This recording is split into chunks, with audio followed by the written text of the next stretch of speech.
पर आलस्य इतना है कि हाथ कौन उठाए। किस किस को सुख चाहिए? सबको सुख चाहिए। सुख कहां है बताओ?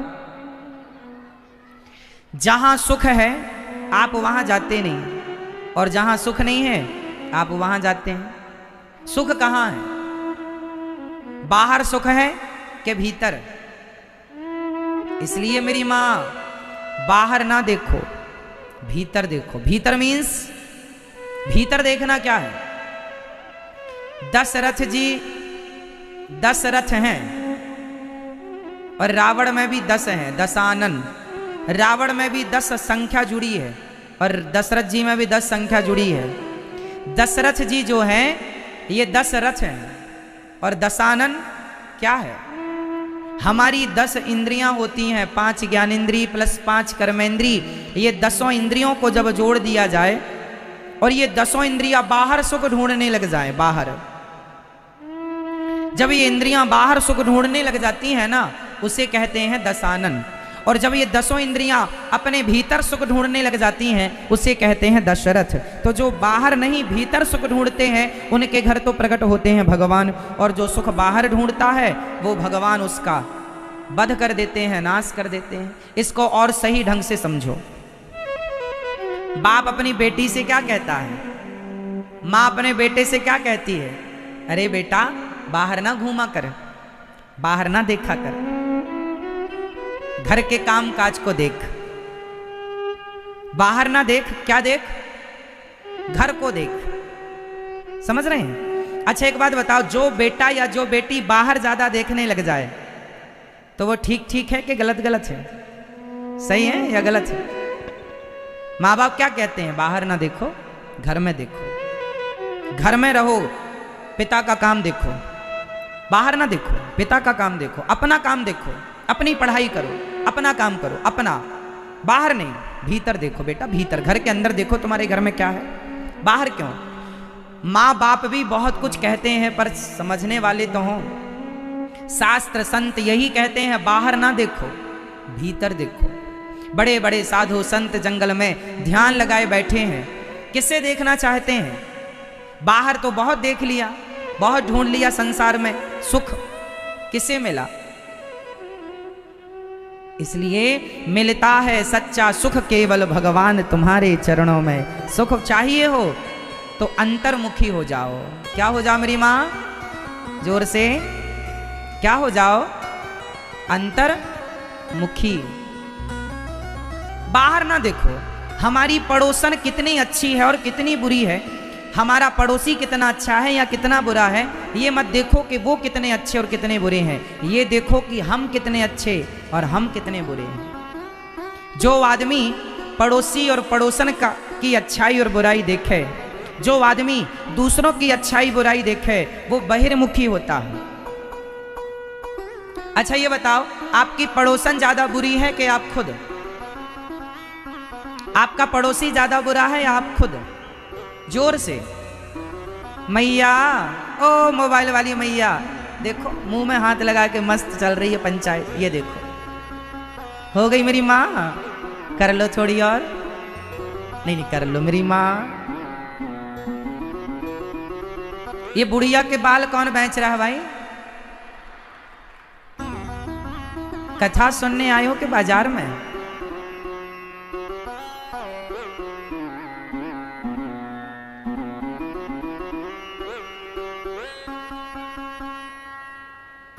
सुनो, का दुख किसने दूर किया था?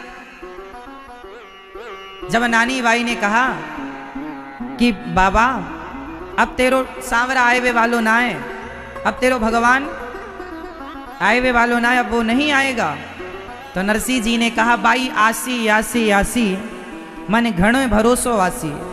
हमें पूरा विश्वास है भाई, वो आएगा जरूर।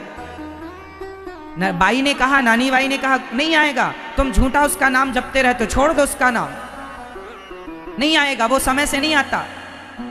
नरसिंह जी ने कहा जो सावल सा नहीं आसी, तो नरसी लो गुणगासी, यदि सांवरा नहीं भी आया तो नरसी उसका गुणगान करना नहीं छोड़ेगा। क्योंकि मैं कोई स्वार्थ के कारण थोड़ी उसका गुणगान करता हूँ कि वो मायरा भरने आएगा तो मैं उसका गुणगान करूँगा, नहीं आएगा तो नहीं करूँगा। वो आए ना आए, हम तो प्रेम करते हैं उससे। मैया, ये जो कथाएं हम लोग सुनते हैं, सुनाते हैं, समझते हैं, समझाते हैं, इसका मतलब क्या है? जब तक हमारे जीवन में कथा ना उतर आए, जब तक हमारे जीवन में कथा का सार ना आए, तब तक उस कथा का अर्थ क्या है? नरसी जी, अच्छा बताओ, भगवान की भक्ति स्वार्थ के कारण करनी चाहिए या निस्वार्थ? भगवान की भक्ति कैसी करनी चाहिए? निस्वार्थ। अच्छा, स्वार्थ से कोई करे तो क्या होगा? भगवान की भक्ति कोई स्वार्थ से करे तो क्या होगा? बोलो मेरी मां, क्या होगा? भगवान की भक्ति कोई स्वार्थ से करे तो उसका जब तक स्वार्थ है तब तक तो वो भक्ति करेगा। स्वार्थ यदि सिद्ध नहीं हुआ तो भक्ति नहीं करेगा। कैसे, मैं आपको समझाता हूं। सबसे पहले ये बता दूं, जो टीवी पे दर्शक जुड़े हैं, संस्कार पर आप 1 बजे से 4 बजे तक कथा सुनेंगे। अभी 4 बजते ही संस्कार टीवी से कथा कट जाएगी, फिर कल 1 बजे से आएगी। तो आप लोग जो YouTube पर जुड़े हैं, आज की कथा सुनना चाहते हैं तो आप अपना मोबाइल निकाल लो, YouTube पर अनिरुद्धाचार्य टाइप कर लो और आप ये कथा अपने मोबाइल पर YouTube पर ज़रूर देखिए। आगे की कथा तो 6 बजे तक चलेगी। आप अपने मोबाइल को निकालकर YouTube पर देखना स्टार्ट कर दीजिए, यदि टीवी से कट जाए तो, है ना। YouTube पर अनिरुद्धाचार्य से टाइप कर लो, चैनल को सब्सक्राइब कर लो। आज YouTube पर पूरे भारत देश का आध्यात्म जगत का सबसे बड़ा परिवार YouTube पर अनिरुद्धाचार्य परिवार है, जिसमें 1 करोड़ 8 लाख लोग जुड़े हैं। कितने लोग जुड़े हैं मेरी माँ? 1 करोड़ 8 लाख लोगों का परिवार YouTube पर है। तो आप भी इस परिवार से जुड़िए, चैनल को सब्सक्राइब करके शेयर कर लो और आगे की वाणी YouTube पर सुनिएगा। प्रिय भक्तों, चलते हैं प्रसंग की ओर, स्वार्थ और निस्वार्थ। अच्छा बताओ, ध्रुव जी और प्रहलाद जी, ध्रुव जी और प्रहलाद जी में दोनों भक्त श्रेष्ठ हैं, पर जब दोनों में किसी एक को कहा जाएगा कि इन दोनों में सर्वश्रेष्ठ भक्ति किसकी है, तो आप किसका नाम लेंगे?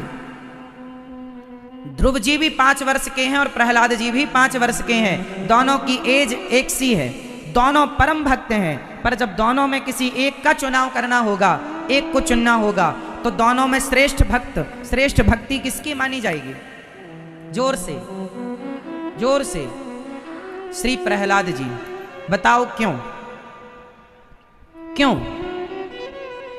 क्योंकि ध्रुव जी के अंदर कामना थी, अपने पिता की गोद में बैठने की कामना, अपने पिता की गद्दी पर बैठने की कामना।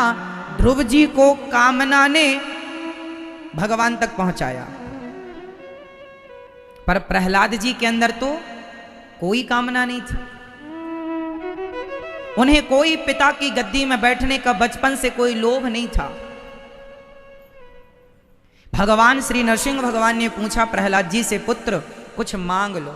प्रहलाद जी ने कहा, पिता प्रभु यही वरदान दो कि मैं कभी आपसे कुछ ना मांगूं। हे प्रभु, आपसे कभी मैं कुछ ना मांगूं, निष्काम। श्री प्रहलाद जी निष्काम भक्त हैं, कुछ मांगते ही नहीं।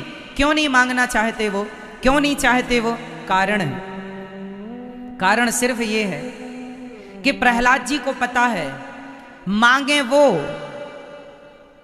जिन्हें ये नहीं पता कि भगवान सब जानते हैं। प्रहलाद जी को पता है, मुझे पता है कि भगवान सब जानते हैं, मेरे भक्त को कब किस चीज की जरूरत है, भगवान को सब पता है। जब बिना मांगे भगवान सब समझ जाते हैं, तो फिर मांग कर छोटा क्यों हुआ जाए? क्यों ना बिना मांगे। इसलिए जरा समझो, यदि कोई मैया, एक मैया मेरे पास आई, महाराज जी हम पहले भगवान को बहुत मानते थे, आजकल बिल्कुल नहीं मानते। पहले बहुत श्रद्धा थी भगवान पर, आज बिल्कुल श्रद्धा नहीं है। क्यों मेरी माँ? बोले महाराज हमारा एक बेटा था, पहले बहुत पूजा करते थे भगवान की, अचानक बेटा भगवान के घर चला गया। अब बताओ, हम इतनी पूजा करते थे भगवान की, फिर भी भगवान ने हमारे बेटे को अपने पास बुला लिया। वो मां रोने लगी, महाराज भगवान ने मेरे साथ बहुत गलत किया। मैंने उस मां से कहा, मां कितना बड़ा था आपका बेटा? मां ने कहा 25 साल का था। शादी की तारीख फिक्स हो गई थी, सामान आ गया था विवाह का, बहू आने वाली थी, तैयारियां शादी की थी, पर बारात जाए बहू आए उसके पहले उसकी मृत्यु आ गई और वो भगवत धाम चला गया। तब से भगवान में आस्था उठ गई। मैंने कहा अच्छा तो क्या भगवान की भक्ति आप इस, अब मैंने क्या कहा, ये दुख यदि आप में से किसी का है तो मैं आप सबसे ये बात कहूंगा और इस बात को सब समझिएगा। मैंने उस माँ से कहा, माँ क्या आप भगवान की भक्ति इसलिए करती थी कि आपका बेटा अमर हो जाए, कभी न मरे? मैंने माँ से कहा, माँ इस संसार में, इस धरती में कोई ना मरने वाला हो, कोई अमर हो तो मुझे उसका नाम बताओ। मैंने कहा, माँ मैं भी एक दिन मरूंगा, आप भी एक दिन मरोगी, और आपका बेटा मर गया ये मत कहो, आपके घर आप ये मत कहो कि 25 साल बाद मेरा बेटा चला गया। आप ये क्यों नहीं देखती हो कि आपके भाग्य में बेटा था ही नहीं, आपकी किस्मत में बेटे का सुख था ही नहीं, वो तो भगवान ने कृपा की, आपकी भक्ति के बदौलत, आपकी भक्ति के कारण परमात्मा ने कृपा की और आपके भक्ति के कारण आपको 25 साल तक पुत्र का सुख दिया परमात्मा ने। जो आपकी रेखाएं कह रही थी कि आपको पुत्र सुख नहीं है, उन रेखाओं ने आपके भक्ति और प्रेम के बल पर भगवान ने आपकी उन रेखाओं को बदल दिया और आपके जीवन में पुत्र सुख दिया है। जो दिया है उसके लिए थैंक यू नहीं किया आपने, धन्यवाद नहीं दिया आपने। जो नहीं है उसकी शिकायत करने पहुंच गई। इस संसार में बताओ कौन अमर है? जो अमर है उनके नाम बता दो। अश्वत्थामा बलिर्व्यासो हनुमानश्च विभीषण।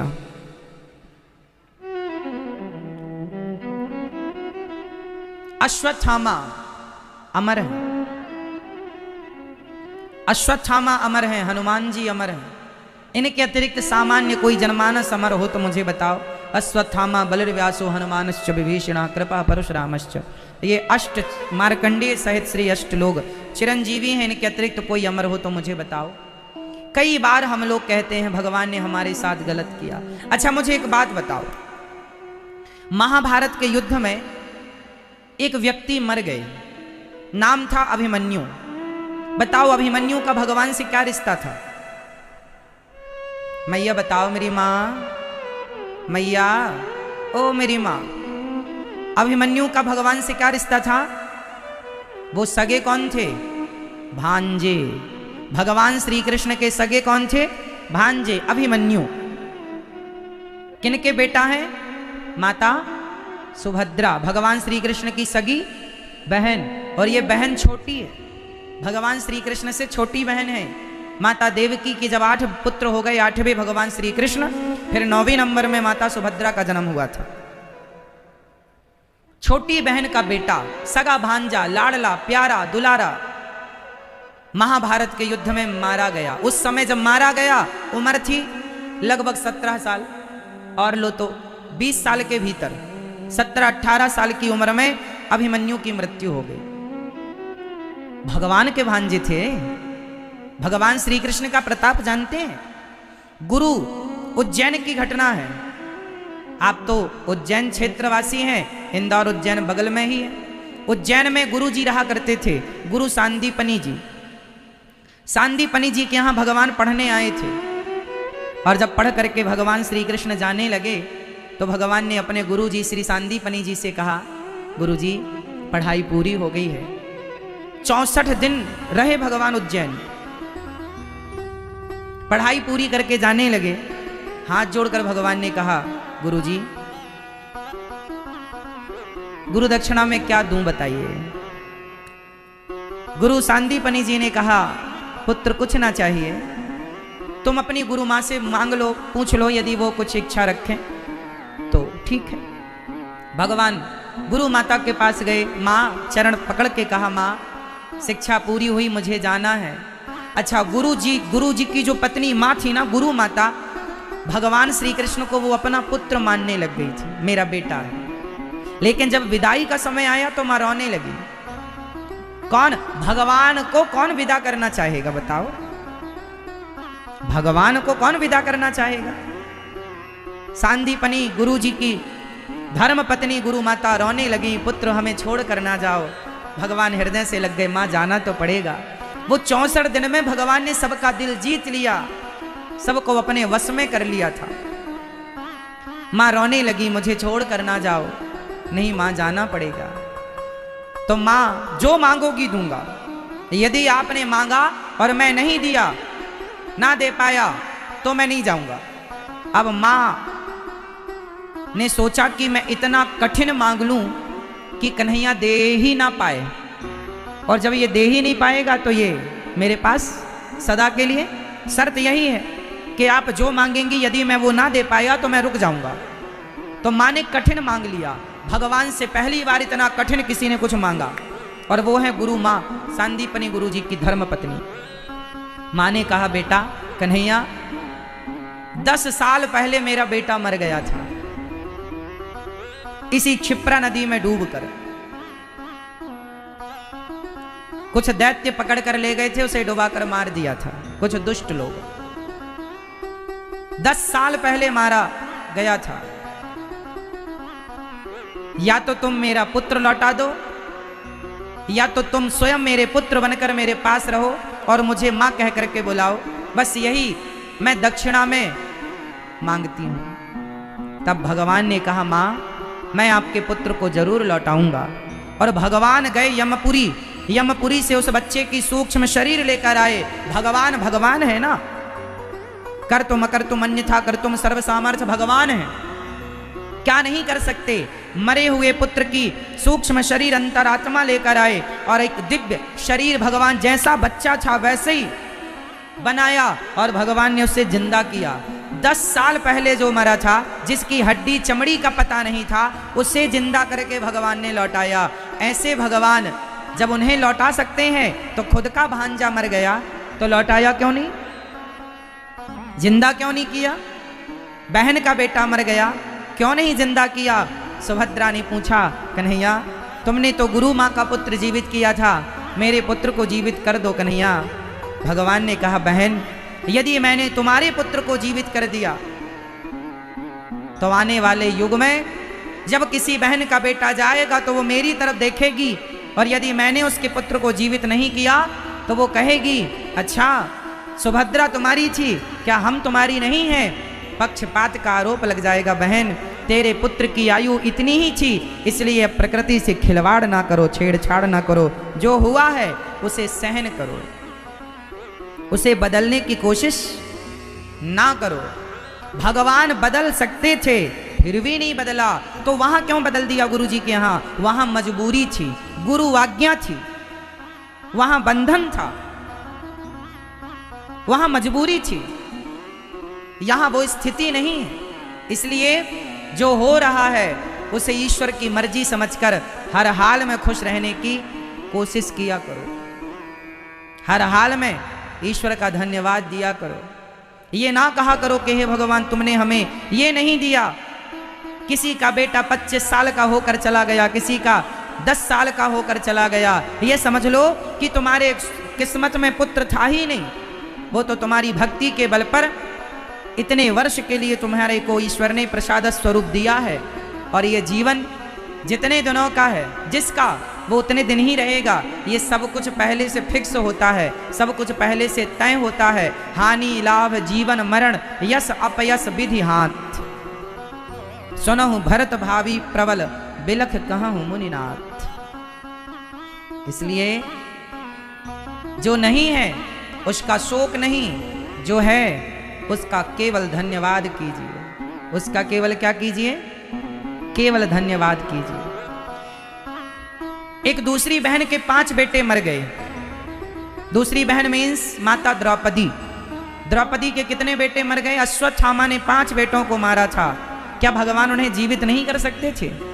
कर सकते थे। क्यों नहीं किया? इनकी आयु इतनी ही थी बहन, इनकी उम्र इतनी ही थी। मौत जब आती है ना मेरी माँ, किसी ना किसी बहाने से आती है। इसलिए जो हो रहा है उसे ईश्वर की मर्जी समझकर हर स्थिति में भगवान का चिंतन करना चाहिए। भगवान को गाली देने से, भगवान को भूल जाने से भी तो कोई लाभ नहीं है। है तो मुझे एक लाभ बताओ। आप कहते हैं जी भगवान ने मेरी बात नहीं मानी, भगवान मेरी सुनते नहीं है, मैं नहीं मानता भगवान को। कोई कहे कि मैं भगवान को नहीं मानता, तो मुझे एक प्रश्न का उत्तर दो। आपके भगवान को ना मानने से लाभ क्या है ये बताओ। आप भगवान को नहीं मानते, क्या लाभ है इसके? और मानते हो तो नुकसान क्या है? इसलिए परमात्मा विशेष तत्व है। उसी को भी करते, बिल्ली भी करती, पक्षी भी करते, मछली भी करती। हाँ या ना? बताओ। जो आप लोग करते हैं वही पक्षी भी करते हैं, पशु भी करते हैं। तो फिर आपकी बुद्धिमत्ता का क्या? आप किस लिए बुद्धिमान हैं? बच्चा पैदा करने के लिए? बच्चा तो तुमसे ज्यादा सुअर पैदा करता है। आप किस लिए बुद्धिमान हैं? खाने के लिए। खाना तो कुत्ता भी जानता है, पेट तो भरना है, कुत्ता भी भर लेता है। फिर आप बुद्धिमान किस बात के? किस लिए बुद्धिमान बने आप? सोना, सब नींद लेते हैं, आप भी नींद लेते हैं, सोते हैं। आप बुद्धिमान किस लिए? अरे भगवान ने हमें बुद्धिमान इसलिए बनाया है कि ये लोग इस कुत्ता, बिल्ली, पशु, पक्षी के पास इतनी बुद्धि है कि वो खा सकें, वो सो सकें, वो बच्चे पैदा कर सकें। उनके पास सत्संग करने की, भगवान को प्राप्त करने की, सच बोलने की, भलाई करने की, समाज सेवा करने की बुद्धि नहीं है। पर इतनी बुद्धि आप लोगों के पास है कि आप समाज का निर्माण कर सकते हैं, आप सेवा कर सकते हैं, सत्य के राह पर चल सकते हैं, आप भगवत प्राप्ति कर सकते हैं। यदि आपने अपनी बुद्धि का प्रयोग भगवान को पाने के लिए नहीं किया, तो फिर कुत्ते की बुद्धि और आपकी बुद्धि में अंतर क्या रहा? उत्तर दो। यदि आपने अपनी बुद्धि का प्रयोग भगवान को पाने के लिए नहीं किया, आपने अपनी बुद्धि, अपना मन भगवत चिंतन में नहीं लगाया, तो फिर कुत्ते की बुद्धि और आपकी बुद्धि में अंतर क्या रहा? बिल्ली की बुद्धि और आपकी और हमारी बुद्धि में अंतर क्या रहा? वो सारे काम वो करते हैं जो आप करते हैं। इसलिए बड़े भाग्य मानुष तन पावा, दुर्लभो मानुषो देहो देहि नाम क्षण भंगुरा। ये मानव का शरीर क्यों मिला है? भगवत प्राप्ति के लिए। धन्य है ये साधु संत जिन्होंने अपना सारा जीवन केवल भगवान को पाने के लिए लगा दिया। आप सोना चांदी के बीच में रहते हैं, आप लोग बड़े से बड़े, महंगे से महंगे बिस्तर पर सोते हैं, बड़े से बड़े महलों में रहते हैं, लेकिन इतने बड़े बड़े महलों में रहकर भी आपके जीवन में जितनी खुशी नहीं है, उससे ज़्यादा खुशी है साधु संत पेड़ की छांव में बैठ करके इतने खुश रह लेते हैं। क्यों? क्यों जानते हैं क्यों? क्योंकि आपकी इच्छाएं बहुत ज़्यादा हैं और इनकी इच्छाएं बहुत कम हैं। बताओ, जिसकी इच्छाएं बहुत ज़्यादा हैं वो लोग सुखी होते हैं या जिनकी इच्छाएं कम हैं वो लोग सुखी होते हैं? कौन लोग सुखी हैं? जिनकी इच्छाएं ज़्यादा होती हैं। आपकी इच्छाएं ज़्यादा हैं या कम? बोलो मेरी माँ, मैया, सुन रही हो मेरी माँ? आपकी इच्छाएं ज़्यादा हैं कि कम? पीछे वाली मैया, आवाज आ रही है मेरी माँ? पीछे वाली मेरी माँ, आपकी इच्छा ज़्यादा है या कम? कम या ज़्यादा? लगी ही नहीं, वो बुद्धिमान कहलाएंगे? बुद्धिमान कौन? जिनका मन प्रभु के चरणों में लग गया वो बुद्धिमान है। जिनका मन प्रभु के चरणों में नहीं लगा वो काहे के बुद्धिमान? सुखदेव भगवान का जन्म हुआ और जन्म लेते ही निकल पड़े घर से।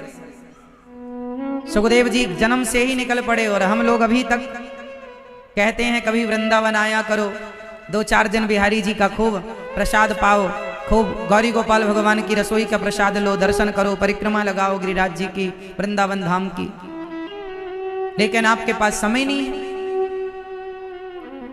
सुखदेव भगवान तुरंत जन्म लेते ही निकल पड़े। और आप लोग मतलब जो लोग नहीं आते उनको हम कह रहे हैं आया करो, मैं रोज तेरे दर आता हूं, कभी तुम भी मेरे घर। तो जब आप जाओगे तब तो वो आएंगे, जाओगे नहीं तो कैसे आएंगे। इसलिए कभी कभी आप भी आया करो। आप में से कितने लोग वृंदावन आए हैं? जो नहीं आए आप भी आना, और आकर के बिहारी जी को हृदय में बसाना, बोलना कि हे प्रभु चलो हमारे साथ, हम आपको लेने आए। जब भी वृंदावन आया करो ना, जब भी वृंदावन आया करो तो बिहारी जी से यही कहा करो, हे प्रभु हम आपको लेने आए हैं, आप हमारे साथ चलो, आप हमारे हृदय में विराजमान हो जाओ, और अपने घर अपने नगर बिहारी जी को लेकर आओ, गौरी गोपाल भगवान को अपने दिल में बसाकर लाओ। श्री सुखदेव भगवान चल पड़े। पितारो के पुत्रेति तन्मयतया, पुत्र रुक जाओ रुक जाओ रुक जाओ। नहीं रुके, हम तो जाएंगे। पिता रोक रहे हैं, बेटा रुको बेटा रुको, नहीं रुके, नहीं रुकेंगे। संसार में बहुत रह लिया, अब जरूरी नहीं है, जरूरत नहीं है। मां के पेट में 12 साल तक रहे सुखदेव भगवान, बाहर आए।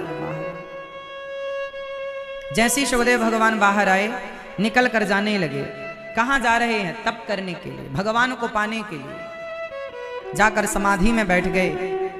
कुछ स्त्रियां देवांगनाएं कपड़े सुखदेव भगवान को देखकर नहीं पहनी, पर व्यास जी को देख करके सिर ढकने लग गए। व्यास जी ने कहा, मेरा जवान बेटा गया, तुम्हें लाज शर्म नहीं आई? मुझे देखकर लाज शर्म करती हो? कहते हैं क्या बताएं, आपके पुत्र को देखकर लाज शर्म इसलिए नहीं आई क्योंकि आपके पुत्र के अंदर कोई कामना ही नहीं, कोई वो निष्काम है, और निष्काम है तो लाज शर्म कैसी? सुखदेव भगवान निष्काम थे, कोई कामना नहीं, काम क्रोध से परे थे। वेद व्यास जी महाराज ने भागवत अपने शिष्यों को रटाई और कहा, श्लोक याद करा के भेजा। वरहा पीडम नटवर वपु कर्णयो कर्णिकारम बिभ्रदवासः कनक कपिशम वैजयंतीं च माला रंध्रान् वेणोरधर सुधया पूरयन् गोपवृन्दै वृन्दारण्यं स्वपदरमणं प्राविशत् गीतकीर्ति। भगवान कितने सुंदर हैं।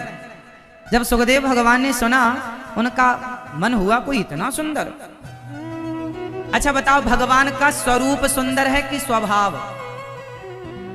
मैया, ओ मोबाइल वाली मैया, चैन नहीं पड़ रही है, बार बार मोबाइल निकालती हो, किसका मैसेज आया? व्हाट्सएप दिन भर चेक करती हो। हाँ,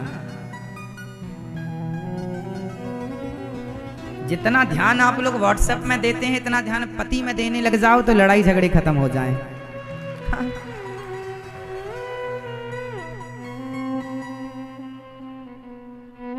चलो ध्यान से सुनो।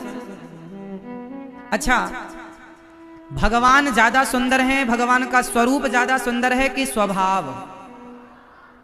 कैसा है स्वभाव भगवान का? भगवान का स्वरूप भी सबसे उत्तम है और स्वभाव भी सबसे उत्तम है। भगवान का स्वभाव कैसा है? भगवान का स्वभाव कैसा है? आओ मैं आपको भगवान के स्वभाव से परिचय कराऊं। सुखदेव भगवान पर भी बड़ा अनुग्रह है भगवान का। सुखदेव भगवान का जन्म कैसे हुआ? सुखदेव भगवान कौन है पिछले जन्म के? आइए इस चर्चा को सुनते हैं। सुखदेव भगवान कौन है?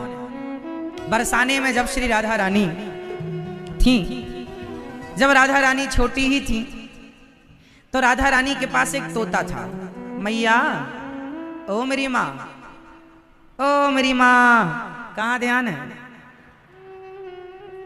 अच्छा ये बताओ, बरसाने में श्री राधा रानी थी, उनके पास एक नन्हा सा तोता रहा करता था। रोज तोते को अनार के दाने खवाया करती थी श्री राधा रानी, और बोला करती थी, शुक बोलो श्री कृष्ण, शुक बोलो श्री कृष्ण, शुक बोलो श्री कृष्ण। वो अनार का दाना कभी कंधे पर बैठ जाए तोता, कभी राधा रानी के सिर पर बैठ जाए, कभी हाथ में आए तो राधा रानी हाथ में अनार का दाना लेकर और तोते को खवाएं और कहे शुक बोलो श्री कृष्ण। तोता बोलता श्री कृष्ण श्री कृष्ण श्री कृष्ण, प्रेम से बोलता। एक दिन क्या हुआ कि जो तोता बहुत प्यार करता था राधा रानी से और जिस तोते को बहुत प्यार करती थी राधा रानी, आज राधा रानी ने उसे अनार खिलाया और किसी काम में राधा रानी व्यस्त हो गई और तोते का जो पिंजरा था उसका दरवाजा खुला रह गया। तो तोता तो पक्षी है, स्वभाव तो स्वभाव है, उड़ गया। और जब उड़ा तो उड़ करके वो बरसाने से गोकुल आया और नंद बाबा के महल में आकर के बैठ गया और सीखा तो था ही, बोलता शुक बोलो श्री कृष्ण, शुक बोलो श्री कृष्ण। तो श्री कृष्ण के जितने सखा थे उन्होंने सुना कि अरे ये तोता तो हमारे कन्हैया का नाम ले रहा है। उस तोते को भगवान के जितने सखा थे चुपके से जाकर पकड़ लिया और पकड़कर पिंजरे में बंद कर दिया। अब राधा रानी आई, अपने काम को पूरा करके देखा तो पिंजरा खुला, तोता नहीं। सारी सखियों को बुलाया, कहाँ गया हमारा शुक, शुक हमारा कहाँ गया? किसी ने नहीं बताया, कहाँ चला गया? राजा के पास, वृषभानु जी के पास सूचना पहुंची कि राधा रानी का शुक कहीं गायब हो गया।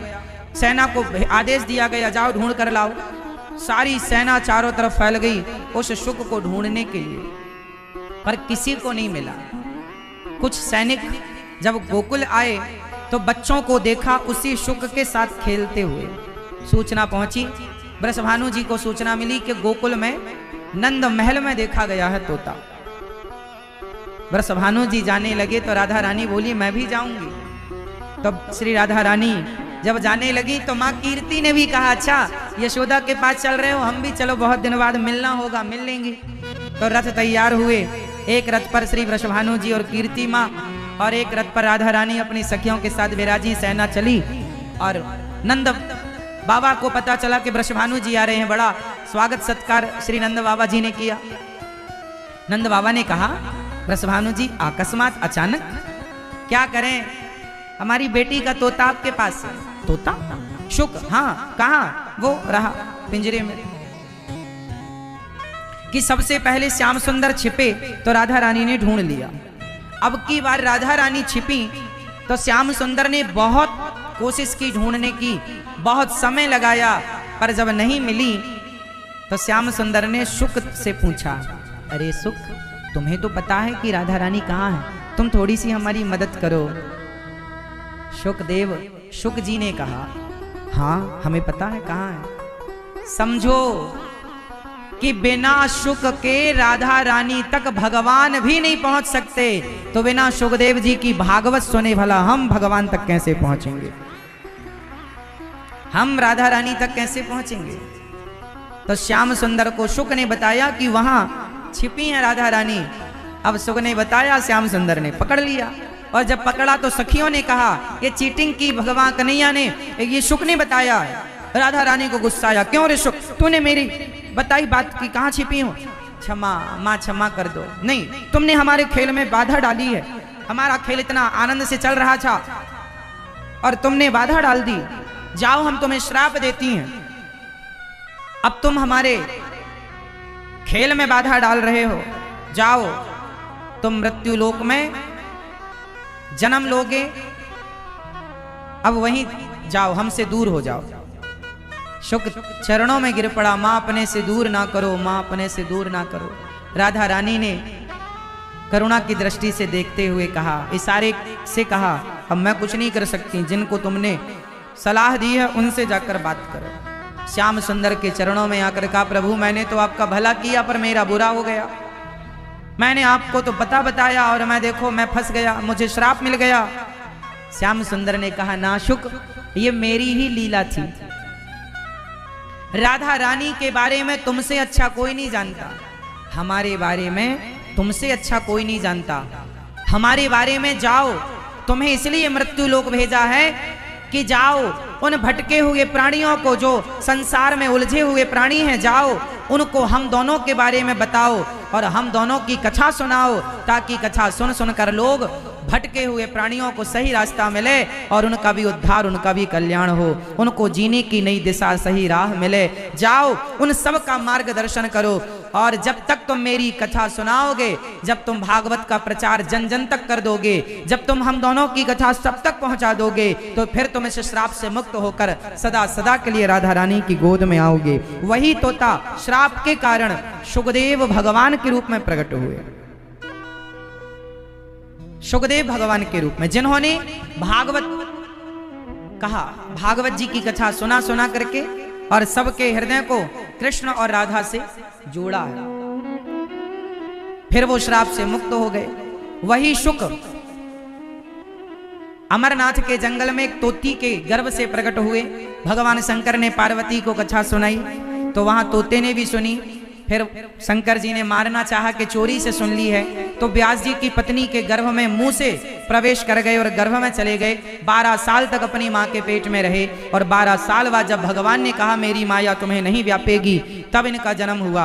और जन्म लेते ही ये भगवत चिंतन में चले गए, क्योंकि ये जानते थे कि संसार असार है, असारो खलु संसारो दुख रूपी विमोह का, सुतः कस्य धनम कस्य स्नेहवान ज्वलते निसम।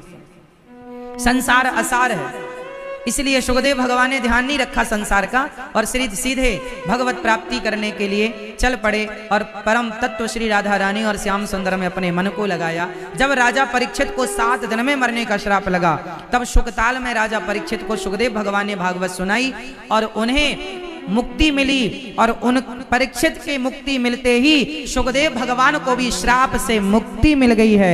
ये भागवत जी ने केवल परीक्षित को मुक्त किया ऐसा नहीं, सुखदेव भगवान को इसलिए दूर रहती है क्योंकि भक्ति स्त्री है और माया भी स्त्री है, तो नारी न मोहे नारी के रूपा।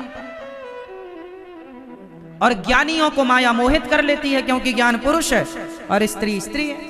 तो पुरुषों का स्त्री में आकर्षण हो सकता है, पर स्त्रियों में स्त्रियों, अच्छा स्त्रियां कभी स्त्रियों को देखकर मोहित नहीं होती? बोलो हाँ या ना? मैया, क्या स्त्री को स्त्री मोहित करती है? नहीं, कभी नहीं करती। स्त्री को हमेशा यही रहता है, तू क्या है हमारे सामने? हम कम सुंदर हैं क्या? हमारी साड़ी सस्ती है क्या? हमारे पास कम ज्वेलरी है क्या? तेरे पास क्या है? तो नारी कभी नारी पर मोहित नहीं होती। इसलिए जो भक्ति करेगा, जो भगवान की शरण में रहेगा, उसे माया कभी नहीं व्यापेगी। माया उन्हीं को परेशान करती है जो ज्ञान के अभिमान में चलते हैं कि मैं कुछ हूं। इसलिए भगवान की शरण में आओ और भक्ति श्रीमन्नारायण चरणौ शरणं प्रपद्ये श्रीमते नारायणाय नमः। श्रीमन्नारायण चरणौ शरणं प्रपद्ये श्रीमते नारायणाय नमः। हे प्रभु, हम आपके चरणों की शरण ग्रहण करते हैं, हमें स्वीकार कीजिए। बोलो हे नाथ, मैं आपको कभी भूलूं नहीं। बोलो हे नाथ, मैं आपको कभी भूलूं नहीं। सूत जी महाराज ने शौनक जी से कहा, आपने बड़ा ही उत्तम प्रश्न किया है। जो कथा है वो देवताओं को भी बड़ी दुर्लभ है। एक बार देवता भी भागवत सुनने के लिए सुखदेव भगवान के पास आए और सुखदेव भगवान से कहा कि आप हमें भागवत सुनाइए। सुखदेव भगवान बोले, तुम प्रेमी बनकर आते तो जरूर सुनाते, पर तुम तो सौदागर बनकर आए हो।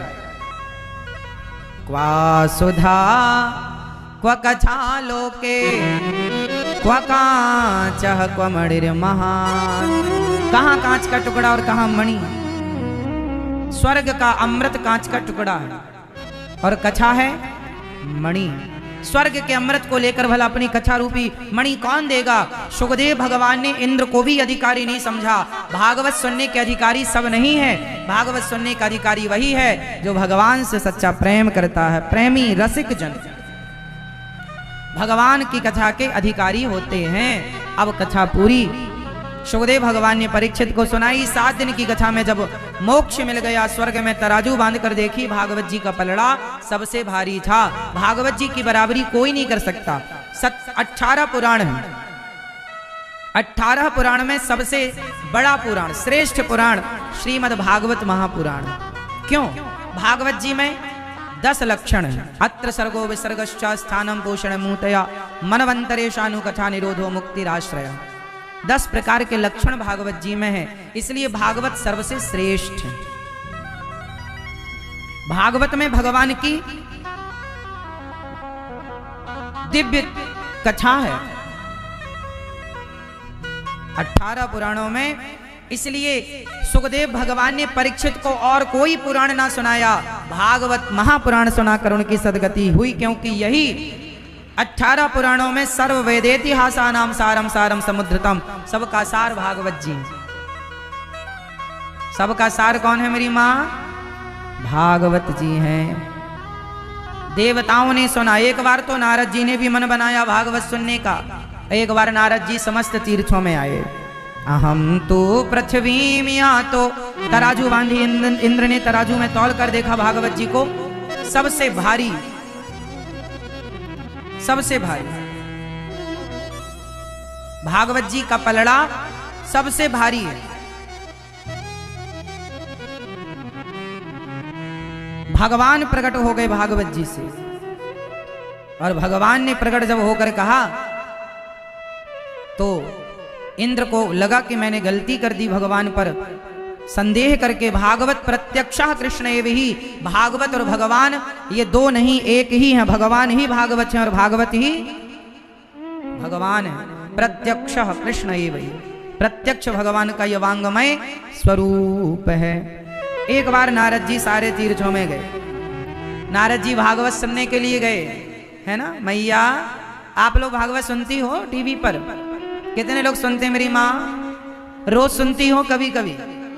हाँ, तो आज भी सबको बताना अपने अड़ोस पड़ोसियों को, भैया अब इंदौर में कथा हो रही है, सबको चलना है, घर पे ही ना देखते रहे, यहाँ आकर के इंदौर वासी तो सुने, क्षेत्रवासी, यहाँ के लोग तो यहीं आकर सुने, जो यहाँ से दूर है वो टीवी पर यूट्यूब पर सुने। तो नारद जी सारे तीर्थों में गए। कहां कहां गए? जहां जहां गए वहां सत्यम नास्ति तपः शौचम दया दानम न विद्यते। आज के युग में नारद जी ने क्या देखा? सत्यम नास्ति, सत्य का मानो नाश हो गया। अच्छा, आप में से कितने लोग सच बोलते हैं? अच्छा चलो ये बताओ, आप झूठ ज्यादा बोलते हैं कि सच? मैया, ओ मेरी माँ, आप सच ज्यादा बोलते हैं कि झूठ? क्या बोलते हैं बेटा? आप क्या बोलते हैं? आप क्या बोलते हैं ज्यादा मात्रा में? झूठ बोलते हैं, हाँ या ना? आप लोगों ने ये मेंटलिटी बना रखी है कि हम झूठ नहीं बोलेंगे तो हमारी दुकान नहीं चलेगी, हमारा काम नहीं होगा, हमारा बिजनेस नहीं चलेगा। ऐसा आपने बना रखा, ऐसी थिंकिंग है समाज की। अच्छा ये बताओ, झूठ आप सही बताओ, यदि सच बोलने लग जाएंगे तो सही में क्या दुकान नहीं चलेगी? बोलो। अरे ये बताओ कि झूठ बोलकर चलाना ही क्यों है? कितना पैसा मिल जाएगा झूठ बोलकर? जो पैसा तुम कमाओगे झूठ बोलकर, वो एक बार सिकंदर जा रहा था। आप लोगों के लिए एक छोटी सी कहानी सुना रहा हूं। एक बार सिकंदर जा रहा था, तो सिकंदर ने देखा तो रास्ते में साधु संत बहुत सारे थे। सारे साधु संत, सिकंदर आ रहा था और सारे साधु संत नाच नाच करके और अपना कीर्तन कर रहे थे, भगवान का स्मरण कर रहे थे और सिकंदर को भी याद कर रहे थे। सिकंदर बड़ा खुश हुआ कि साधु संत, अच्छा सारे संत लोग सिकंदर की तारीफ कर रहे थे, उसको वाहवाही कर रहे थे, वाह सिकंदर वाह वाह। सारे संत समाज सिकंदर की तारीफ कर रहे थे, नाच रहे थे, कीर्तन कर रहे थे। सिकंदर आया, बड़ा खुश हुआ, वाह साधु संतो आपने हमारी तारीफ की, आप कुछ मांग लो, हम आप लोगों को कुछ देना चाहते हैं। तो संत है। संतों ने कहा सिकंदर यदि तुम देना चाहो तो हमारा एक छोटा सा काम कर दो, बहुत लोगों से हमने कहा पर कोई नहीं कर पाया, आप इतने बड़े राजा हो, आप हमारा एक छोटा सा काम कर दो। बोले क्या कर दोगे? हाँ हाँ हम सिकंदर हैं, आप जो कहेंगे करेंगे, बताओ। संतों ने एक सुई पकड़ाई, सुई। संतों ने कहा ये सुई पकड़ो। सिकंदर ने सुई पकड़ी। संत ने कहा जब हम लोग मरेंगे तो हम लोगों के पास ना सुई होती है, इसलिए कि हम लोगों का कोई कपड़ा पड़ा फट जाए तो हम लोग सिल लेते हैं, तो सुई अपने पास रखा करते हैं, सुई धागा। तो ये सुई जब हम लोग मरेंगे ना तो हम लोग अपना सारा लंगोटी का मंडल सुई वही सब यहीं छोड़ कर जाएंगे। पर सुना है कि तुम बड़े आदमी हो, तुम इतना धन कमा रहे हो, तुम तो जरूर कुछ ना कुछ लेकर जाओगे, तो हमारी एक सुई भी अपने साथ लेकर जाना, फिर वहां ऊपर मिलेंगे हम आपसे तो हम आपसे मांग लेंगे, हमारी सुई वहां लौटा देना। ये सुई थोड़ा हमारी ऊपर तक पहुंचाओ, क्योंकि हम लोग तो ले नहीं जा पाते। सुना है आप बहुत जोड़ने में लगे हुए हैं, ये मेरा सब मेरा मेरा मेरा, तो आप कुछ ना कुछ तो ले जाएंगे, तब तो इतना जोड़ रहे हैं, हमारी सुई ले जाइए। सिकंदर बोला महाराज ये क्या बात कर रहे हैं आप, मैं आपकी सुई कैसे ले जा सकता हूं? संतों ने कहा क्यों, तो तुम जा कहां रहे हो? अरे बोले फलाने राजा को जीतने जा रहा हूं। संतों ने कहा उस राजा को जीत कर क्या करोगे? बोले उसका सारा धन ले लूंगा। धन का क्या करोगे? मैं धनवान बन जाऊंगा। संतों ने कहा धनवान बन जाओगे फिर क्या करोगे? बोले मेरा नाम होगा। बोले नाम होगा फिर क्या करोगे? बोले मैं आराम करूंगा। संत बोले तुम इतनी माथा पच्ची करने के बाद आराम करोगे? हमारे साधु देखो वो पेड़ के नीचे ऐसे ही आराम कर रहे हैं। जहां तुम पहुंचोगे हम वहां पहुंच चुके हैं, और तुम राजाओं को जीत रहे हो, धन हड़प रहे हो, और हम कहे कि सुई लेके चले जाओ तो सुई तुम्हारी औकात नहीं है लेकर जाने की। तो ये सब क्यों इतना झमेला? जो लेकर जाना है कुछ वो क्यों नहीं समेट लेते? उन संतों की बात सिकंदर को याद आई और सिकंदर वापस चला गया। और सिकंदर जब मरा तो मरने से पहले बोला था अपने लोगों से कि जब मैं मरूं तो मेरे दोनों हाथ बाहर कर देना अर्थी से। इसलिए कहा था क्योंकि संतों ने कहा था दुनिया को बता देना कि तुम सुई भी लेकर नहीं जा सकते। याद रख सिकंदर के हौसले तो वाली थे, जब गया जमी से तो दोनों हाथ खाली थे। सुई आप में से कोई इंदौर वासी ये मदद कर सकता है? सुई वाली मैया आप ले जाओगी सुई? नहीं, आप हेल्प करेंगे संतों की? करोगे? कोई नहीं करेगा, बताओ।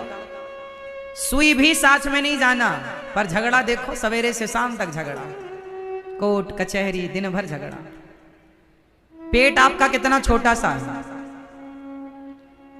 आधा किलो भी आप नहीं खाते, आपके पेट की जरूरत कितनी है? आधा किलो भी आप नहीं खाते। एक बार जब भोजन करने बैठते हैं तो शायद कोई आधा खबक्कड़ ज्यादा हो तो आधा किलो खाए, 1 किलो खाए, वरना सामान्य आदमी 4 रोटी जरा सा दाल चावल सब्जी खाता, किलो भर मान लो। और क्या खाना कितना है जरा सा, और जोड़ना कितना है? इतना सारा।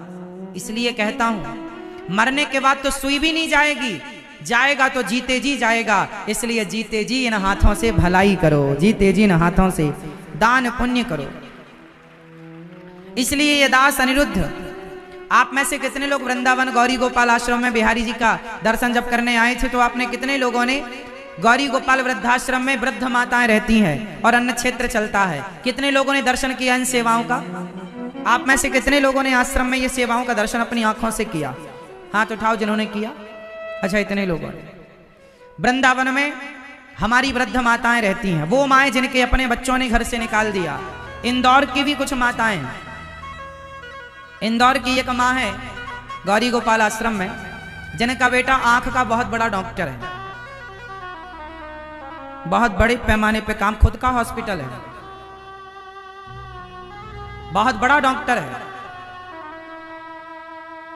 उच्च कोटि का डॉक्टर है वो, समझो। लेकिन उनकी माँ का, और संयोग देखिए, बेटा डॉक्टर है आंखों का और माँ को भी दिक्कत है आंखों की। माँ की दोनों आंखों में दिक्कत है। ऑपरेशन का डॉक्टर ने बोला, खुद के बेटे ने ना ऑपरेशन किया अपनी माँ का, ना चेकअप किया। ये दास अनिरुद्ध ने माँ का ऑपरेशन ठाकुर जी की कृपा से कराया। एक आंख का हुआ, पहले वो आंख ठीक हुई, अब दूसरी आंख का। अभी एक आंख का हो गया है, अब दूसरी आंख का होगा। मार के निकल जाएगा। और जौहरी कह दे किसी पत्थर को कि ये हीरा है तो उसकी कीमत करोड़ों की हो जाएगी। हीरे को हीरा हीरा नहीं बनाता, हीरे को हीरा जौहरी बनाता। जौहरी कह दे सारे मिलकर के ये पत्थर है तो जमाना उसे पत्थर मान लेगा। उस धोबी की क्या गलती थी? वो तो कीमत ही नहीं जानता था, तुम तो जानते थे। अच्छा आप बताओ, आप में से कितने लोग सच की कीमत जानते हैं? कितने लोग ये बात जानते हैं कि झूठ बोलना पाप है, नदी किनारे सांप है? कितने लोग जानते हैं? बस ये बताओ। सब जानते हैं? आपको कितने लोगों को ये बात पता है कि सच बोलना पुण्य है और झूठ बोलना पाप है? सबको पता है। समझो, वो सत्य ही हीरा है। वो सत्य ही क्या है? सत्य क्या है? हीरा है। और तुम सब इंदौर वासी, क्षेत्रवासी, तुम सब जौहरी हो। अब सत्य के हीरे की तुमने कीमत कितनी लगाई? कीमत क्या लगा रहे हो? अरे महाराज झूठ नहीं बोलेंगे, सच बोलेंगे तो हमारी दुकान ही नहीं चलेगी। सच बोलेंगे तो हमारी दुकान नहीं चलेगी। तुमने सत्य को इतना कमजोर आंक लिया, तुमने सत्य को इतना कमजोर बना दिया। अरे सोचते क्यों नहीं हो कि जब झूठ बोलने से तुम्हारी दुकान इतनी चलती है तो सच बोलने से तुम्हारी दुकान कितनी चलेगी? जब झूठ ने तुम्हें इस मुकाम तक पहुंचाया तो सच तुम्हें कहां पहुंचाता है? विडंबना यह है कि आपको झूठ पर भरोसा है परंतु सच पर भरोसा नहीं। और एक बात बताएं, जमाना झूठ बोले तो बोले। गुरु वशिष्ठ जी ने कहा, भरत तुम राजा हो जाओ। तुम्हारे पिताजी ने कहा है राम को वनवास भेजना, तो राम चले गए, उन्होंने बात मान ली। अब तुम्हें आज्ञा है कि तुम राजा बन जाओ, तो तुम राजा बन जाओ। भरत जी ने कहा था कि गुरु जी यदि आपने मुझे राजा बनाया तो ये पृथ्वी पानी में डूब जाएगी, रसातल में चली जाएगी। गुरु वशिष्ठ जी ने कहा, वाह भरत, रावण कुंभकर्ण जैसे पापी इस धरती में हैं, उनके पाप से पृथ्वी नहीं डूबी। हिरण्याक्ष हिरण्यकश्यपु जैसी पापियों के पाप से पृथ्वी नहीं डूबी। तुम जैसा भरत जैसा ज्ञानी ध्यानी यदि राजा बन जाएगा तो पृथ्वी पानी में क्यों, पाताल में क्यों चली जाएगी? वशिष्ठ जी से भरत जी ने कहा, गुरु जी इस पृथ्वी को उम्मीद क्या रावण जैसों से है? रावण लोग तो बेईमानी करते हैं, किसी की पत्नी को चुरा कर ले आते हैं, वो तो पापी हैं। क्या हिरण्याक्ष हिरण्यकश्यपु जैसे लोगों से ये पृथ्वी उम्मीद करेगी? अरे ये पृथ्वी दुष्टों से उम्मीद नहीं करती, हम जैसे भरत से पृथ्वी को उम्मीद है कि हम जैसे लोगों के बल पर ये पृथ्वी टिकी है। और हमने भी अपने भाई को वनवास भेजकर भाई के राज्य पर कब्जा कर लिया, तो बताओ ये पृथ्वी किसके सत्य पर टिकेगी? हम जैसे लोग भी यदि बेईमानी करने लग जाएं, हम भी झूठ बोलने लग जाएं, तो ये पृथ्वी किसके सत्य से टिकेगी? अरे माना कि हमारे देश में 140 करोड़ लोग रहते हैं। हमारे देश की जनसंख्या कितनी है? लगभग 140 करोड़। 140 करोड़ लोगों में माना कि कुछ लोग बेईमान हैं, गलत हैं, पापी हैं, पर आप जैसे कुछ लोग तो अच्छे हैं, सच्चे हैं। याद रखना, यदि 140 करोड़ लोगों में यदि बहुत लोग झूठे, कपटी, लोभी, लंपट, लालची हैं, बेईमान, पापी हैं, अत्याचारी, अनाचारी हैं, तो कोई बात नहीं। ये पृथ्वी उन बेईमान, उन झूठे लोगों के बल पर नहीं, आप जैसे मुट्ठी भर अच्छे सच्चे लोगों के बल पर ये पृथ्वी टिकी है। जमाना झूठ बोले तो बोलने दो, तुम ना बोलो। वो नहीं जानते सच की कीमत, तुम तो जानते हो। ये पृथ्वी आप जैसे कुछ अच्छे लोगों के बल पर टिकी है, और आप जैसे लोग भी बेईमान हो जाएंगे। भरत जैसे लोग भी यदि अपने भाई को वनवास भेज के राजा बन जाते, तो बताओ पृथ्वी डूब जाती कि नहीं? ये पृथ्वी किन के बल पर टिकी है? भरत जैसे लोगों के बल पर टिकी है। आप जैसे अच्छे लोगों के बल पर ये धर्म टिका है, ये सनातन टिका है, ये धर्म टिका है, ये पृथ्वी टिकी है। जमाना झूठ बोले तो बोले, करे बेईमानी, तुम क्यों करते हो? धोबी को तो पता ही नहीं था किसकी कीमत क्या है, पर जौहरी को तो पता था। जमाने को भले पता ना हो कि सनातन धर्म क्या है, पर तुम भारतीयों को तो पता है कि सनातन क्या है, हमारा धर्म, हमारी संस्कृति, हमारी गीता, हमारे रामायण क्या है, हमारे वेद पुराण क्या है, हमारे साधु संत ऋषि मुनि क्या है। तुम तो कीमत जानते हो, तुम तो राम नाम की कीमत जानते हो, तुम तो सत्य को पहचानते हो। सत्य के लिए दशरथ जी मर गए, सत्य के लिए दशरथ जी मर गए, और सत्य के लिए हरिश्चंद्र ने अपने आप को बाजार में बेच दिया। सत्य के लिए पत्नी तारा बिक गई, सत्य के लिए पुत्र रोहित बिक गया। ये वो सत्यवानों का देश है। जमाना बेईमान होए तो होए, पर कुछ हरिश्चंद्र जैसों के बल पर यह पृथ्वी टिकी हुई है। आप जैसे कुछ अच्छे लोग यदि धरती पर हैं तो पृथ्वी टिकी है। इसलिए जमाना कुछ भी कहे करे, उनकी होड़ तुम ना करना, अच्छे तुम रहना। जमाना बेईमान हो जाए, हमें क्या करना? तुम क्यों होते हो? तुम तो समझदार हो। इसलिए भरत जैसे लोग, उन लोगों पर उम्मीद है, हमें आप लोगों पर विश्वास है, जैसे आप लोगों को हम पर विश्वास है।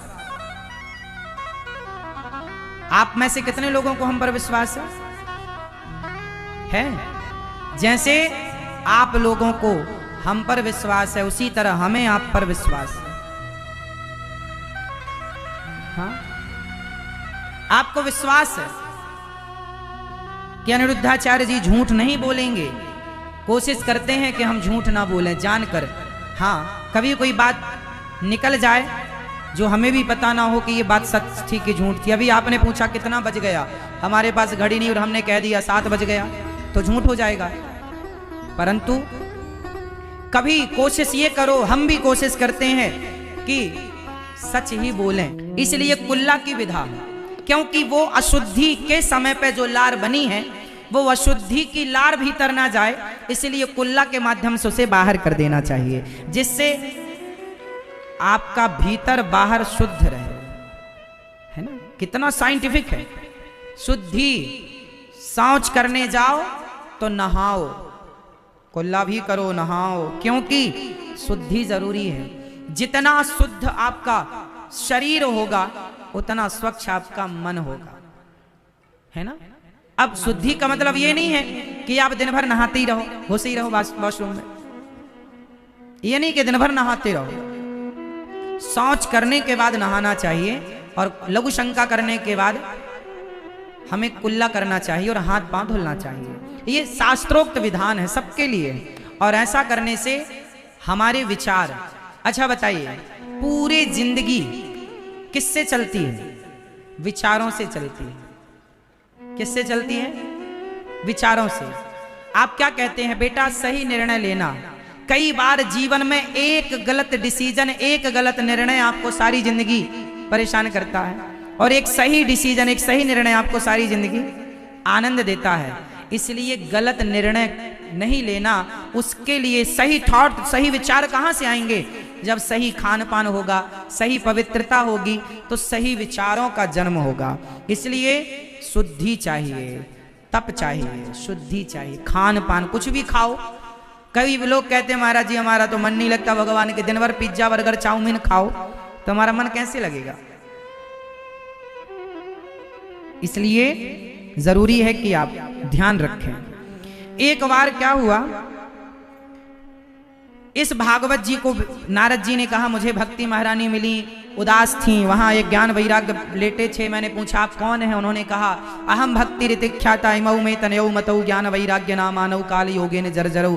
काल के प्रभाव से ये बूढ़े हो गए हैं। नारद जी ने कहा, भक्ति महारानी ने कहा महाराज मेरा दुख दूर करो। नारद जी को संतों ने कहा, आकाशवाणी ने कहा सत्कर्म करो, और सत्कर्म की खोज करने बद्रीनाथ गए तो संतों ने कहा कि आप भागवत सुनवाओ। भागवत सुनने बैठे तो सदा सेव्या श्रीमद् भागवती कथा, भागवत सुनते ही नारद जी कह रहे हैं भक्ति ज्ञान वैराग्य का दुख दूर हो गया। ये वो भागवत जी हैं जो भक्ति ज्ञान वैराग्य का भी दुख दूर करती हैं। अच्छा, कोई पापी व्यक्ति भागवत सुने तो आश्चर्य नहीं, कोई पुण्यात्मा सुने तो आश्चर्य नहीं। क्या जिसने जीवन भर पाप किया है ऐसा पापी भागवत सुनेगा तो तर जाएगा? हाँ, ये मानवः पाप कृतस्तु सर्वदा सदा दुराचार रता विमार्गिगाः क्रोधाग्निदग्धः कुटिलाश्च कामिनः सप्ताह यज्ञेन कलौ पुनन्ति ते। कितना भी बड़ा पापी क्यों ना हो, भागवत सुन के तर जाएगा। कोई तरा, हाँ, धुंधकारी। एक पंडित जी थे, आत्मदेव उनका नाम था। उनकी पत्नी का नाम था श्रीमती धुंधली देवी। आत्मदेव जी के पुत्र नहीं था, संतान नहीं थी। बड़ी पूजा पाठ यज्ञ जब तब किया पर संतान जो नहीं है किस्मत में नहीं मिलता। जो नहीं मिलता उसके पीछे नहीं पड़ना चाहिए, जो है उसमें खुश रहना चाहिए। आत्मदेव जी को संतान नहीं थी, बड़े परेशान थे। क्या करें क्या करें क्या करें। संत जी ने एक फल दिया, पत्नी को खिलाओ बेटा होगा। पत्नी ने खाया नहीं, गाय को खिला दिया, गाय को बच्चा हो गया। बहन के बेटे को खरीद लिया, नाम रखा धुंधकारी, और गाय को बच्चा हुआ, नाम रखा गौकर्ण। गौकर्ण पंडितो ज्ञानी धुंधकारी महाखला। धुंधकारी और गौकर्ण जी दोनों अलग अलग दिशा में चलने लग गए। गौकर्ण जी महान ज्ञानी हुए और धुंधकारी महान मूर्ख शराबी। एक दिन अपने पिता को मारता, पैसे निकालो। पैसे नहीं दिए तो मार लगाई। आत्मदेव जी रोने लगे। बेटा नहीं था तो भी रोना पड़ा, बेटा है तो भी रोना पड़ रहा है। कई बार जीवन में रोना यदि है किस्मत में तो रोना ही पड़ेगा। लिखा किस्मत में मिटता नहीं मिटाने से। मैया, आपके जीवन के दुख दर्द जो हैं वो आपके भाग्य के हैं, झेलना पड़ेगा। हंस के उठाओ या रो कर, इसलिए खुश रहा करो। जो है वो तो मिल नहीं है, तो मिल नहीं है तो मिलेगा। आप खुश रहो, हंसते हंसते कट जाए रस्ते, जिंदगी यूं ही चलती रहे। हंसते रहो, मुस्कुराते रहो। मुस्कुरा के जिसे गम का जहर पीना आ गया, ये हकीकत है, उसको इस जहां में जीना आ गया। प्रिय भक्तों, श्री आत्मदेव जी को जब धुंधकारी ने मार लगाई, खूब मारा, समाज के बीच में मारा। एक बेटा अपने बाप को मार रहा है। क्यों मार रहा? मुझे पैसे दो। तुमने पैसे नहीं दिए इसलिए मार रहा हूं। खूब मार लगाई साहब, खूब मार लगाई। आजकल बेटा अपने माँ बाप को कितना सताते हैं आपको पता भी नहीं है। आप लोग नहीं जानते कि कितना कष्ट है माँ बाप को आज के युग में। सब बेटे तो नहीं होते ऐसे कि मारें सताएं, पर बहुत सारे होते हैं। आप लोगों से तो मैं प्रार्थना करूंगा कि आप लोग अपने माँ बाप का बहुत ख्याल रखा करो। आप कितने लोग अपनी सास की सेवा करती हो? मेरी माँ बहुएं हाथ उठाएं। नहीं करती हो? देखो हाथ गिने चुने उठ रहे हैं। उठा लो। जो करती हो वो तो उठाओ, जो नहीं करती हो वो मत उठाना। चलो, जब जिंदा थी तब करती थी माँ? नहीं। सासों की सेवा बहुत करना, बूढ़ों की सेवा करना, बड़ों का आदर करना। बड़ों को भी चाहिए छोटों बच्चों का, बहुओं का, वो भी सम्मान करें। छोटी छोटी बात में बिगड़ ना जाएं, बातों को समझें और समझदारी से घर के रिश्तों को चलाएं। एक बार एक बेटा भी मेरे पास आया अपनी माँ को लेकर। महाराज जी, हमारी माँ को आप रख लो। हमने कहा तुम क्यों नहीं रखते? बोले हमारी पत्नी पसंद नहीं करती माँ को। तो हमने कहा तुम माँ को पसंद करते हो? बोले हाँ, हमें तो माँ अच्छी लगती है पर हमारी पत्नी को अच्छी नहीं लगती, इसलिए आपके पास लेकर आए हैं। तो हमने कहा एक काम करो, अपनी माँ को तुम रखो, अपनी पत्नी को भेज दो वृद्धाश्रम। बोला नहीं, ऐसा नहीं हो सकता। हमने बहुत समझाया, बहुत कहा, माँ ने भी बहुत गिड़गिड़ाया। बेचारी ने कहा बेटा हमें ना छोड़ो। पर वो बेटा अपनी पत्नी के कहने से अपनी माँ को छोड़कर चला गया। ऐसी औलाद आज के युग में कुछ औलादें ऐसी देखने को मिलती हैं। तो बेटा अपनी माँ को छोड़कर चला गया। हम तो आपसे बस यही प्रार्थना करेंगे कि आप लोग अपनी माँ को और अपने बूढ़े बाप को घर से ना निकालिएगा, सेवा कीजिएगा। देखिए आज के समाज में पढ़ी लिखी जनरेशन है, पढ़े लिखे युवा हैं, पढ़े लिखे लोग हैं, बहुएं पढ़ी लिखी हैं, बच्चे पढ़े लिखे हैं। आज के इस पढ़े लिखे समाज को पता है डर किस बात का है। आप जितने लोग यहाँ बैठे हैं आप सबको एक डर जरूर है, और वो डर ये है कि हमारा बेटा हमारी बहू हमारे बुढ़ापे में सेवा करेगी कि नहीं। ये डर सबके पास है, हाँ या ना? किस किस के पास ये डर है? हाथ उठाओ। सबको ये डर है कि हमारा बेटा हमारी बहू बुढ़ापे में हमारी सेवा करेगी कि नहीं। आप गारंटी भी नहीं ले सकते, करेगी ही इसका दावा आप कर नहीं सकते। अच्छा, ये स्थितियां क्यों उत्पन्न हुई? पहले के माँ बाप ये चिंता नहीं करते थे कि मेरा बेटा सेवा करेगा कि नहीं, करेगा ही करेगा, कॉन्फिडेंस था, विश्वास था, करेगा। कौन करेगा? आज क्यों ऐसी संदेहात्मक बात की जा रही है? इसलिए कि आप अपने बच्चों को केवल शिक्षा दे रहे हैं, आप अपने बच्चों को संस्कार नहीं परोस रहे हैं। यदि संस्कार दें तो मैं विश्वास से कहूंगा कि आपके बच्चे शिक्षा के साथ संस्कार पाएंगे तो सेवा जरूर करेंगे। इसलिए जो सेवा नहीं करते उनसे प्रार्थना है करो।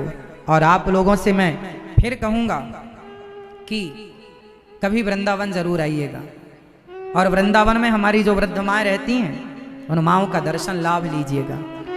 धुंधकारी ने खूब मार लगाई पिताजी को, पिताजी बेचारे परेशान हो गए। तब गौकर्ण जी ने समझाया, देहे स्थिमांस रुधिरे विमतिम त्यजत्वम जाया सुता दिशु सदा ममता विमुंच पश्यानिसं जगदिदं क्षणभंग निष्ठम वैराग्य राग रसिको भव भक्ति निष्ठः। देहे स्थिमांस, पिताजी ये शरीर हमारा हाड़ मांस का बना है। अच्छा बताओ इस संसार में आपका क्या है?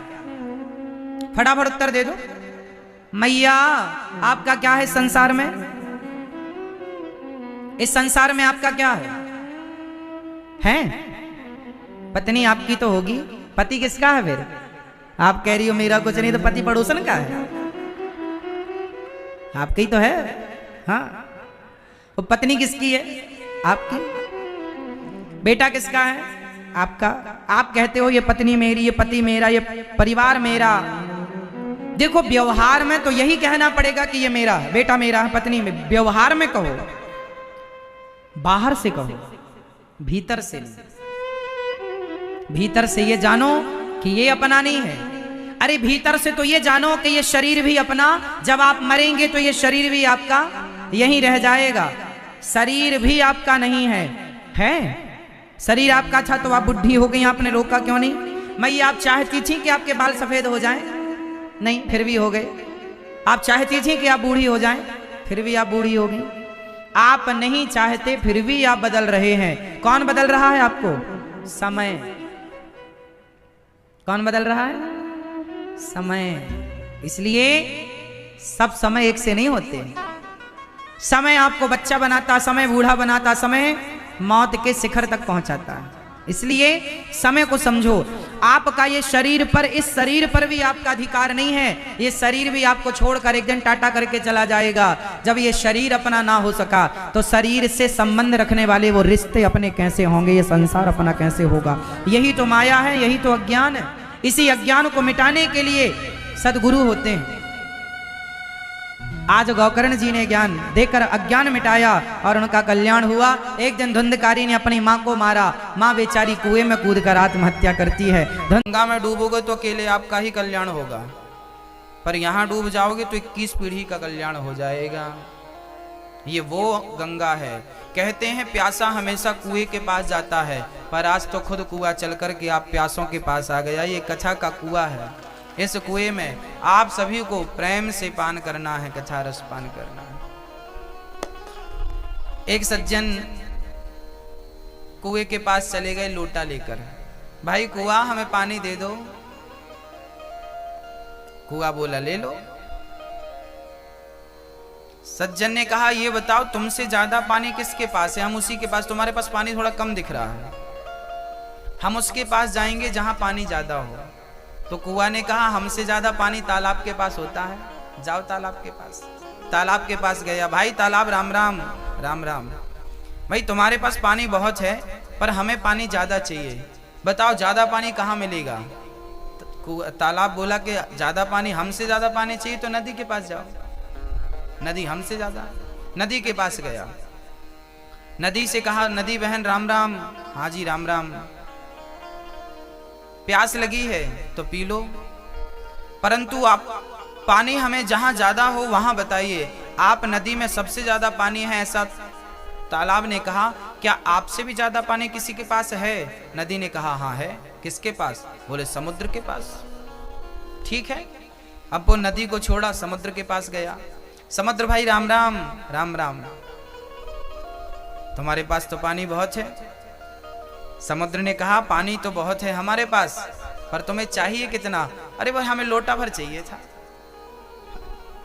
समुद्र ने कहा, तुम बेकार आए हमारे पास, लोटा भर चाहिए था तो कुआं ही दे देता। हमारे पास पानी तो बहुत है देने को, बस आप अपना पात्र देखिए कि आपके पात्र में शक्ति कितनी है, थामने की क्षमता कितनी है। ये गंगा तो, कथा की गंगा तो सागर जितनी बड़ी है भक्तों। आप अपना पात्र देखिए कि आपके पास पात्र कितना है इस गंगा में जल को धारण करने का। आपके हृदय में ज्ञान को, भक्ति को, वैराग्य को धारण करने का आपका पात्र कितना बड़ा है। जितना बड़ा पात्र आपके अंदर होगा उतना ही अधिक जल का आप संग्रह कर पाएंगे, उतना ही ज्ञान का, उतना ही भक्ति का, उतने ही वैराग्य का संग्रह कर पाएंगे। नहीं तो बेकार है। समुद्र के पास जाना बेकार हो गया। हाँ बोलो राधे राधे। भक्तों, कल की कथा में हमने सुना कि राजा परीक्षित को 7 दिन में मरने का श्राप लगा। सच कहता हूं, राजा परीक्षित को जब श्राप लगा तो राजा परीक्षित थोड़ी देर के लिए डर गए।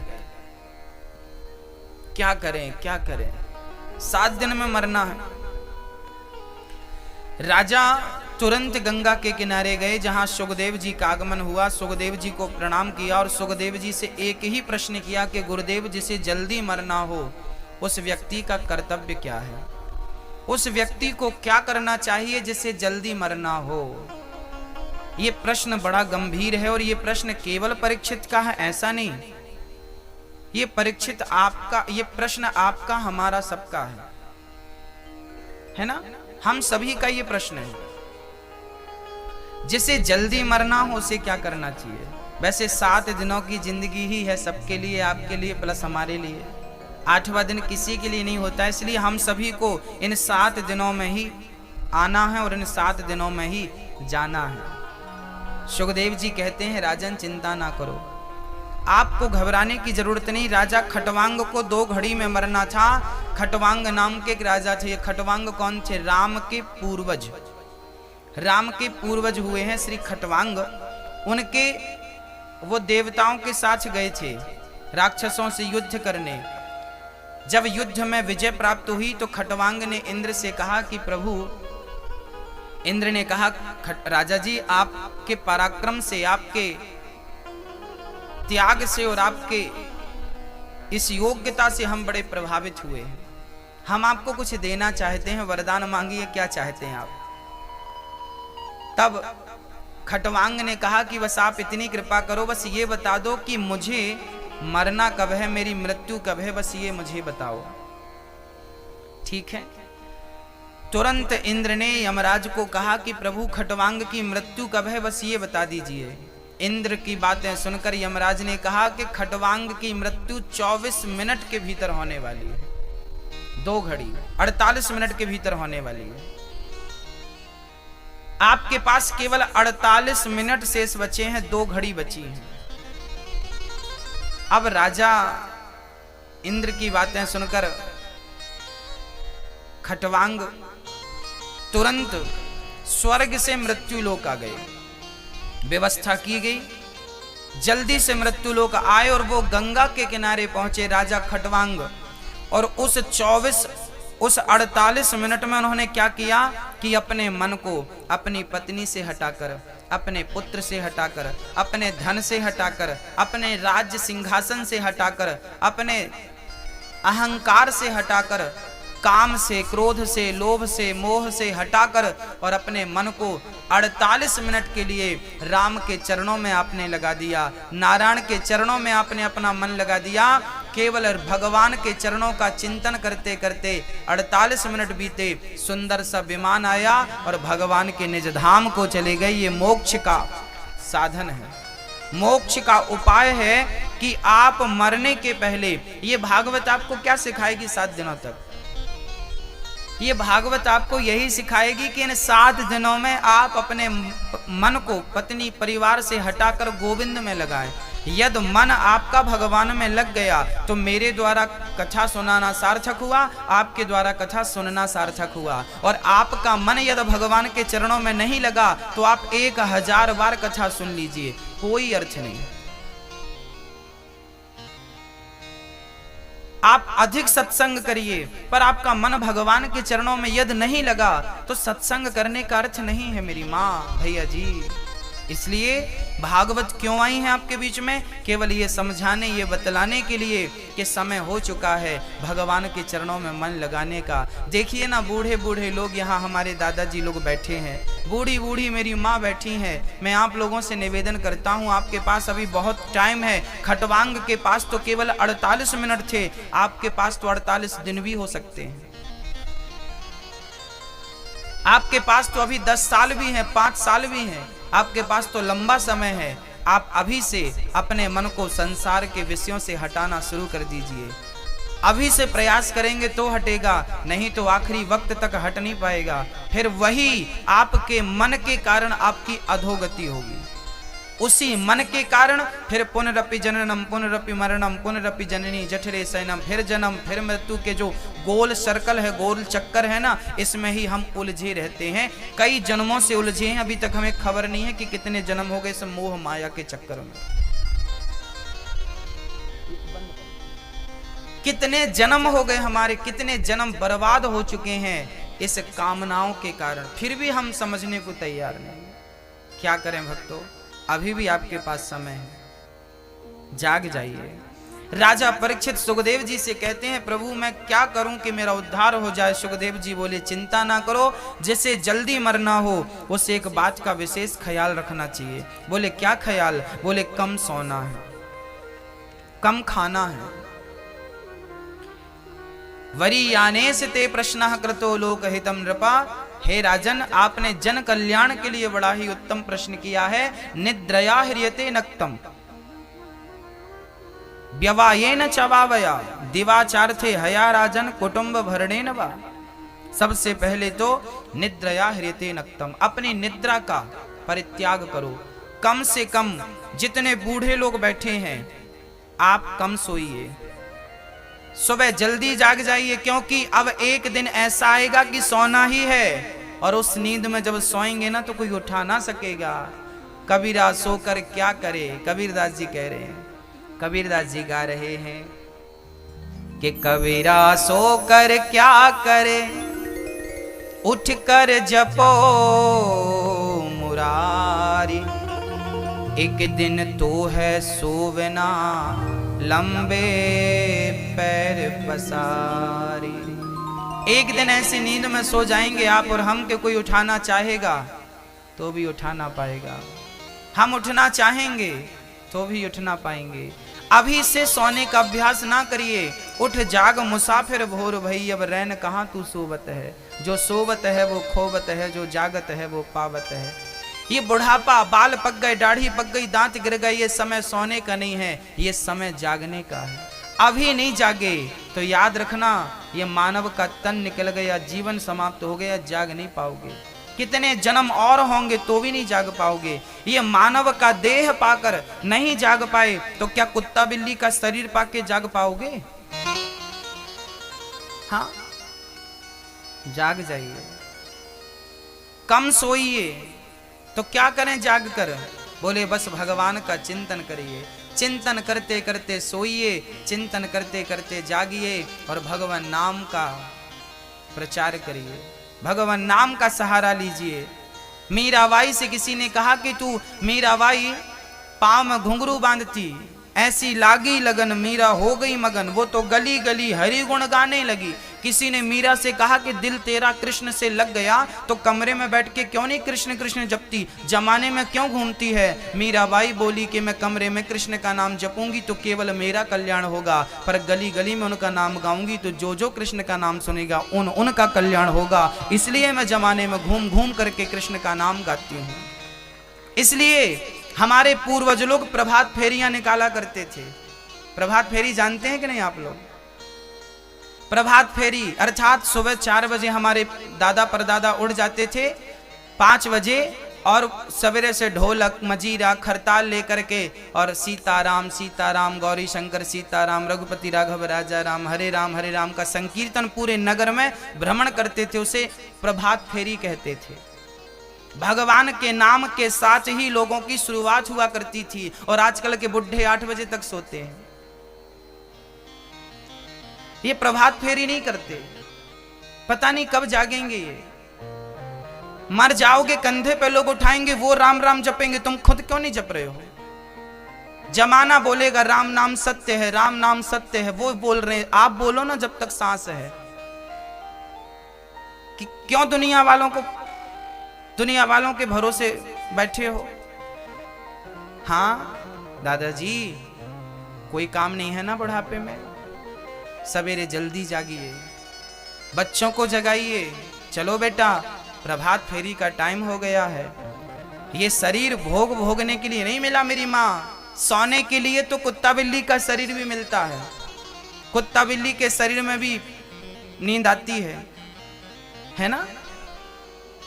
कुत्ता बिल्ली के शरीर से भी लोग खाते हैं, उनका भी पेट भरता है, आपका भी भरता है। कुछ काम ऐसे हैं जो आप करते हैं तो वो भी करते हैं।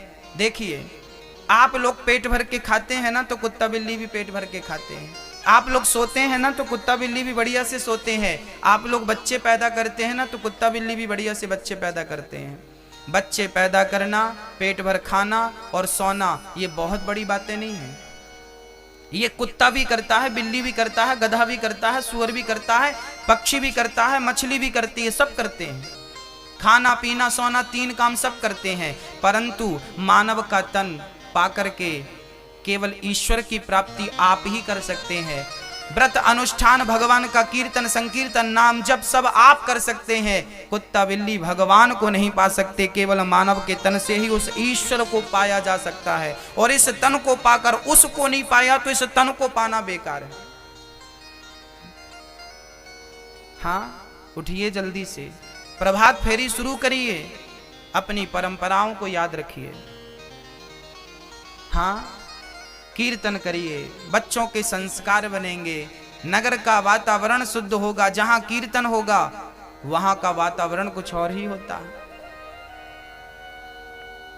कीर्तन करिए, रामायण पढ़िए, बच्चों को कथाएं सुनाइए। जहां बैठिए तो भगवान की चर्चा करिए। बकवास करते रहते हैं, फलाना ऐसा फलाना वैसा। क्या करना जमाने से? आपको क्या फायदा हो रहा है? आपका पड़ोसी की चर्चा करने से क्या मिल रहा है आपको? क्यों करते हो किसी की चर्चाएं? चर्चा करना है तो केवल गोविंद की। याद रखना, इस दुनिया में यदि कोई अच्छा है तो वो कौन है बताओ? इस संसार में, इस सृष्टि में कोई अच्छा है तो उसका नाम बताओ, कौन है वो अच्छा? अच्छा यदि कोई है तो केवल मेरे कन्हैया, मेरे राम। उनसे अच्छा कोई हो तो आप बताओ। सबसे अच्छे मेरे कन्हैया हैं, सबसे अच्छे मेरे राम हैं। और सबसे बुरा कौन है? कौन है? बोलो दादाजी। इस संसार में सबसे बुरा मेरी माँ। ओ मेरी माँ, जरा ध्यान दो। इस संसार में सबसे बुरा यदि कोई है तो कौन है वो? बोलो, आप बताओ, कौन है वो? मैया जी, ओ मैया, बैठ जाओ मेरी माँ।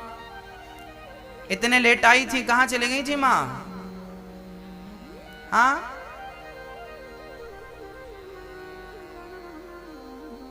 बताओ।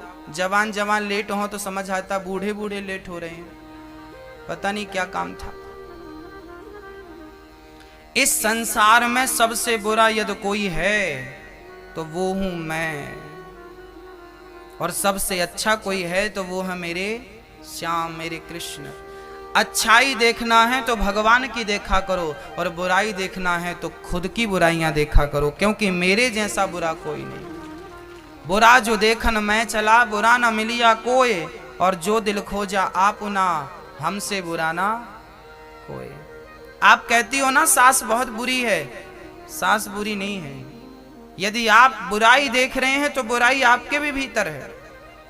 आप कहते हैं फलाना व्यक्ति बहुत बुरा है, यदि आप सोठालिया के किसी आदमी को कहो ये आदमी बहुत बुरा है, माना कि वो बुरा है, पर कभी अपने हृदय में झांक कर देखो जो बुराई उसके भीतर है, क्या वो बुराई आपके भीतर नहीं है?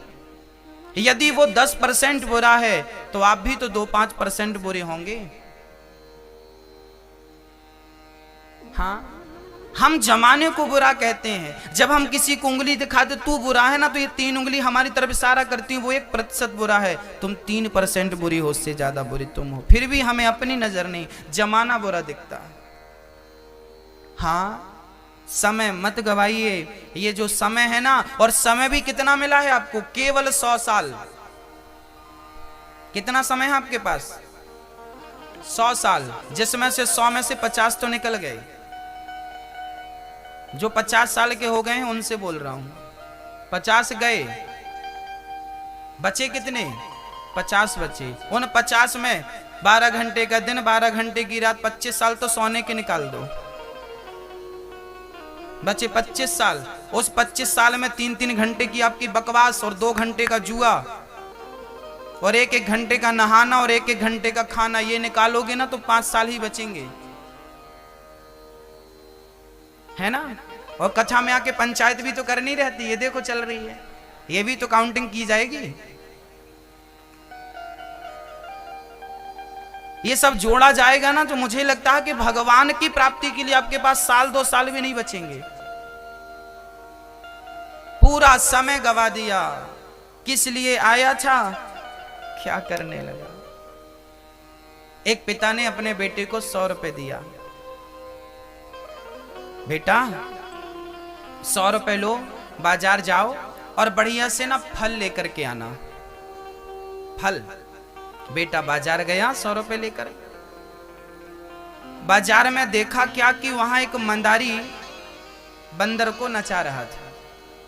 नाच बंदर नाच, ससुराल जाएगा तो कहाँ बैठेगा, वो बैठ के बताता। पैदल जाएगा कि गाड़ी से जाएगा, वो गाड़ी से जाके बताता, गाड़ी से जाऊंगा।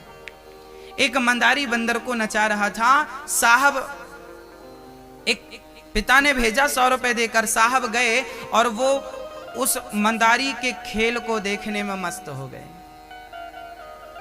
खेल पूरा हुआ, बंदर ने कटोरा उठाया, मालिक ने कहा कि ये सब दान दाताओं से कुछ कुछ मांग लो। बंदर कटोरा लेके गया तो साहब ने 100 रुपए पिता ने दिया था, वो 100 रुपए उसके कटोरे में डाल दिया। मंदारी बंदर को लेकर चला गया। अब इन्हें याद आया कि मेरे पिता ने मुझे भेजा क्यों था। जब तक याद आया, अभी भूल गए वो खेल में कि पिता ने क्यों भेजा बाजार। जब तक याद आया तब तक दुकानें बंद हो चुकी थी, दुकानें बंद। वापस गया, पिता ने कहा भाई फल लेने भेजा था, फल लेके आया। पिताजी दुकानें बंद हो गई। अच्छा तू गया तो टाइम से था। ओ पिताजी थोड़ा बिजी हो गए। तो चल कोई बात नहीं, पैसे वापस कर। बोले पैसे खर्च हो गए। पैसे भी खर्च हो गए और जिस कार्य के लिए भेजा था वो कार्य भी पूरा नहीं हुआ। इस कथा का अर्थ क्या है? इस कथा का अर्थ मैं आपको समझाता हूं। एक पिता ने 100 रुपए देकर बाजार में भेजा। वो पिता कौन था? वो पिता है परम पिता परमात्मा। उस परम पिता परमात्मा ने आपको और हमको 100 रुपए देके बाजार भेजता है। ये संसार एक बाजार है। इस संसार की बाजार में हमें कितने रुपए देकर भेजा? 100 रुपए। ये 100 रुपए क्या थे? 100 साल की उम्र। 100 साल की उम्र क्या थी? 100 रुपए थे। 100 रुपए देके भेजा था, जाओ फल लेकर आना, अच्छे अच्छे कर्मों के, अच्छे अच्छे कर्म करना, अच्छे अच्छे कर्मों के फल लेकर आना। पर हम यहाँ पर आए तो यहाँ पर एक मंदारी बंदर को नचा रहा था। अर्थात हम सभी मंदारी का खेल ही देखते हैं। कभी पत्नी बंदर बन के नाचती है, कभी पति बंदर बन के नाचता है। सच कहता हूँ, गृहस्थ जीवन में उलझा हुआ प्राणी बंदर की तरह नाचता है। हाँ या ना? पत्नी कहती है मैं तो सवेरे से नाच रही हूं, पति भी कहता मैं कौन सा बैठा, मैं भी तो नाच रहा हूं, तुम भी बंदर तुम भी बंदर। ये संसार की बाजार में हम क्या हैं? बंदर। बंदर बनकर नाचते हैं। जब से होश संभाला था तब से आज तक नाच रहे हो साहब। और इसी बंदर के नाच में कितने रुपए खर्च हो गए? कितने रुपए खर्च हो गए? कितने रुपए? 100 रुपए खर्च हो गए। पिता ने 100 रुपए दिया था, अर्थात पत्नी के बच्चों के पालन में, अपना कैरियर बनाने के चक्कर में 100 साल की उम्र खर्च हो गई। जब तक कोई सदगुरु मिला कि तेरा जन्म किस लिए हुआ है, जब तक आंख खुली तब तक दुकानें बंद हो चुकी थी, जब तक होश आया तब तक समय पूरा हो चुका था, मौत सिर पे नाच रही थी। वापस भगवान के घर गया, पिता ने कहा 100 रुपए दिया था, हिसाब दे। फल लाया अच्छे अच्छे कर्मों का, बोले अच्छे कर्म नहीं कर पाया, वो तो धन दौलत के चक्कर में गलत कर्म हो गए, किसी को मारना हो गया, डांटना हो गया, चोरी हो गई, झूठ बोल लिया, ये सब पाप कर लिया, ये गलत कर्मों के फल लेके चला गया। भगवान बोले तो चल 100 रुपए वापस कर मेरे। 100 साल भी खर्च हो गए और जिस लिए भेजा था वो कार्य भी पूरा नहीं हुआ। सच कहता हूं भक्तों, हम और आप ठगाए जा रहे हैं। हमें ठग लिया हमारी इंद्रियों ने, हमारे काम ने, क्रोध ने, लोभ ने, मोह ने हमें ठग लिया, पता ही नहीं चला। ये 100 रुपए का हिसाब आप दीजिएगा भगवान को,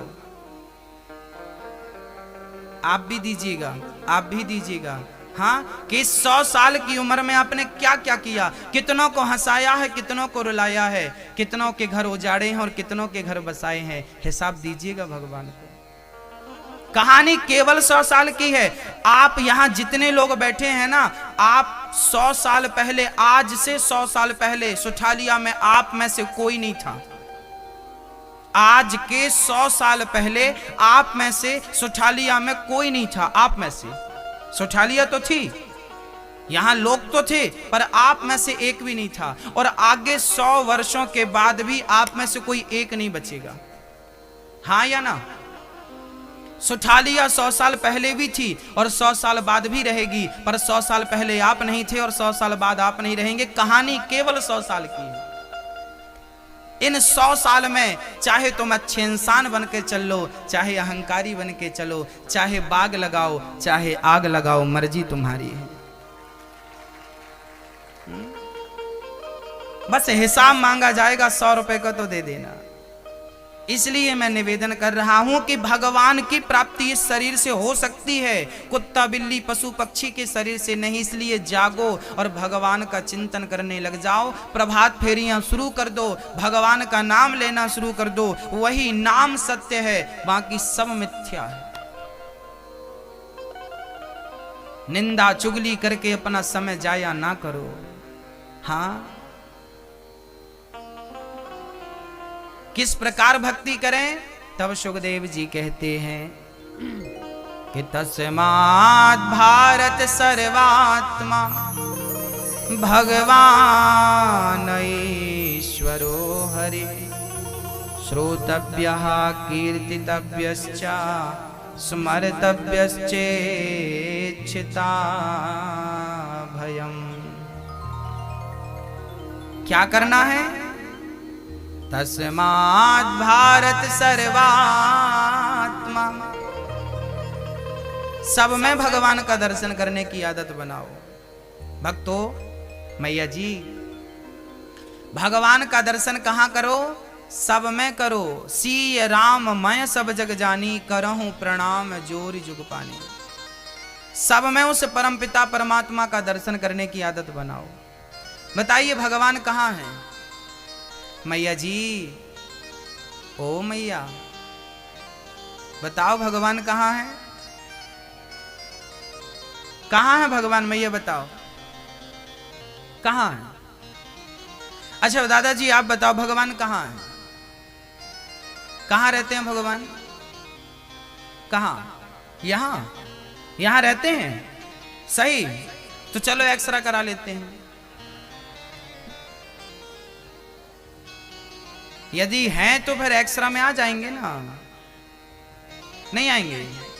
नहीं आएंगे। क्या हनुमान जी ने एक बार छाती फाड़ के दिखाया था? उस जमाने में एक्सरा नहीं था ना, इसलिए छाती फाड़नी पड़ी। आज तो सुविधाएं हैं, फाड़ने की जरूरत नहीं पड़ेगी। तो आपको क्या लगता है भगवान यहां रहते हैं? ना,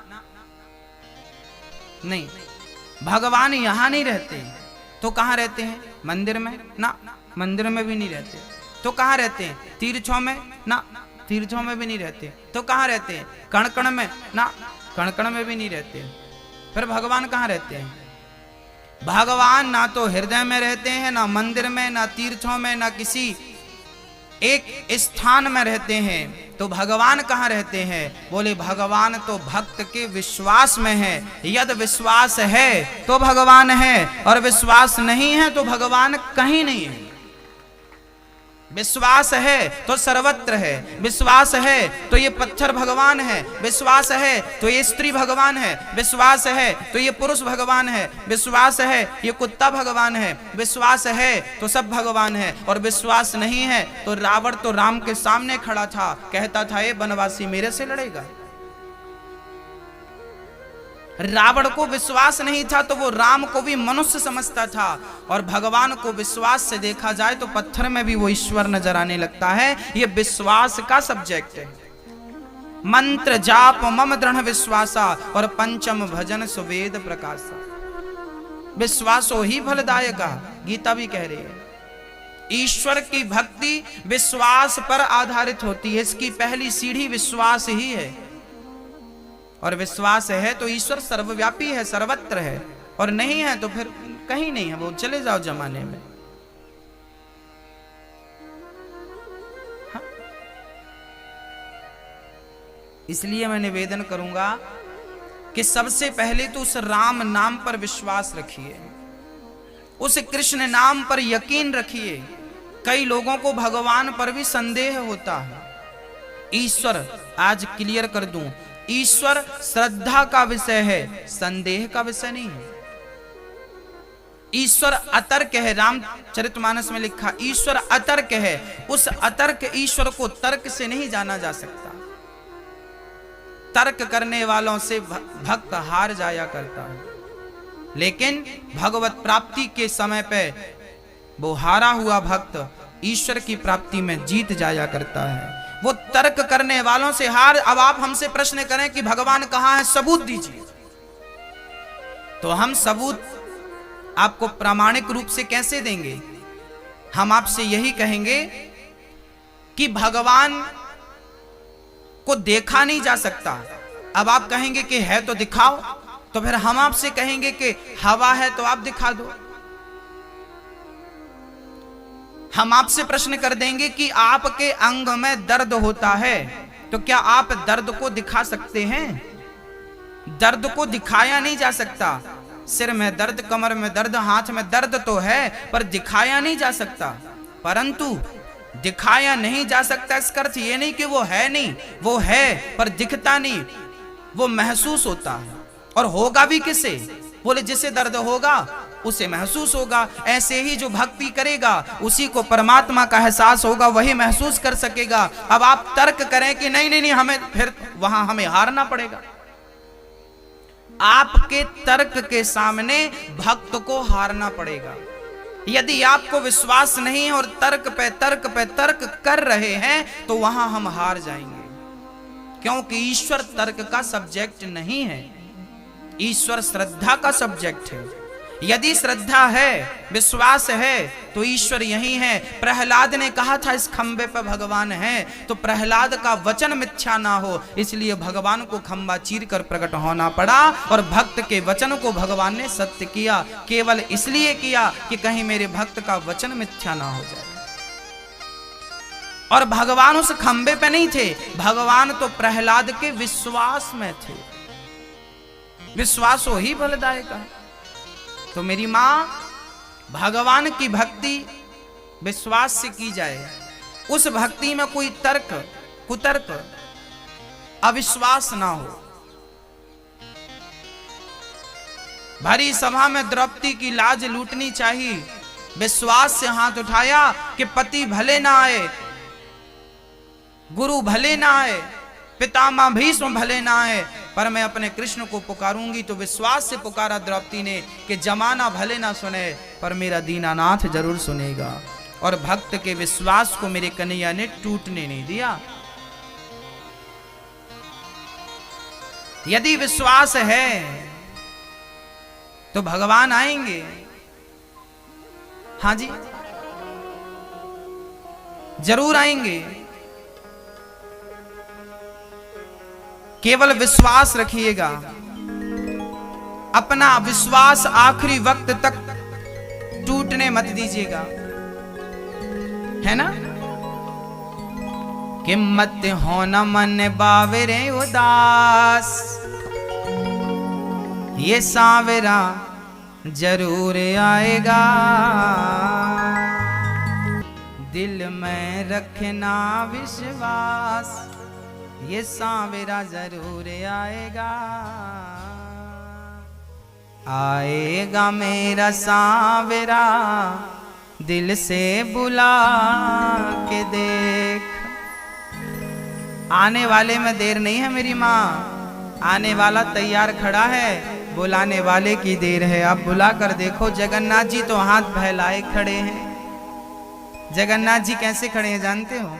ऐसे खड़े हैं, मानो जगन्नाथ जी कह रहे हैं कि मैं तुझे गले लगाने को तैयार हूं, बस तू मेरे दर पे आकर तो दिखा, मैं तो तैयार बैठा हूं। वो तैयार हैं, रेडी हैं, बस आपकी देर है।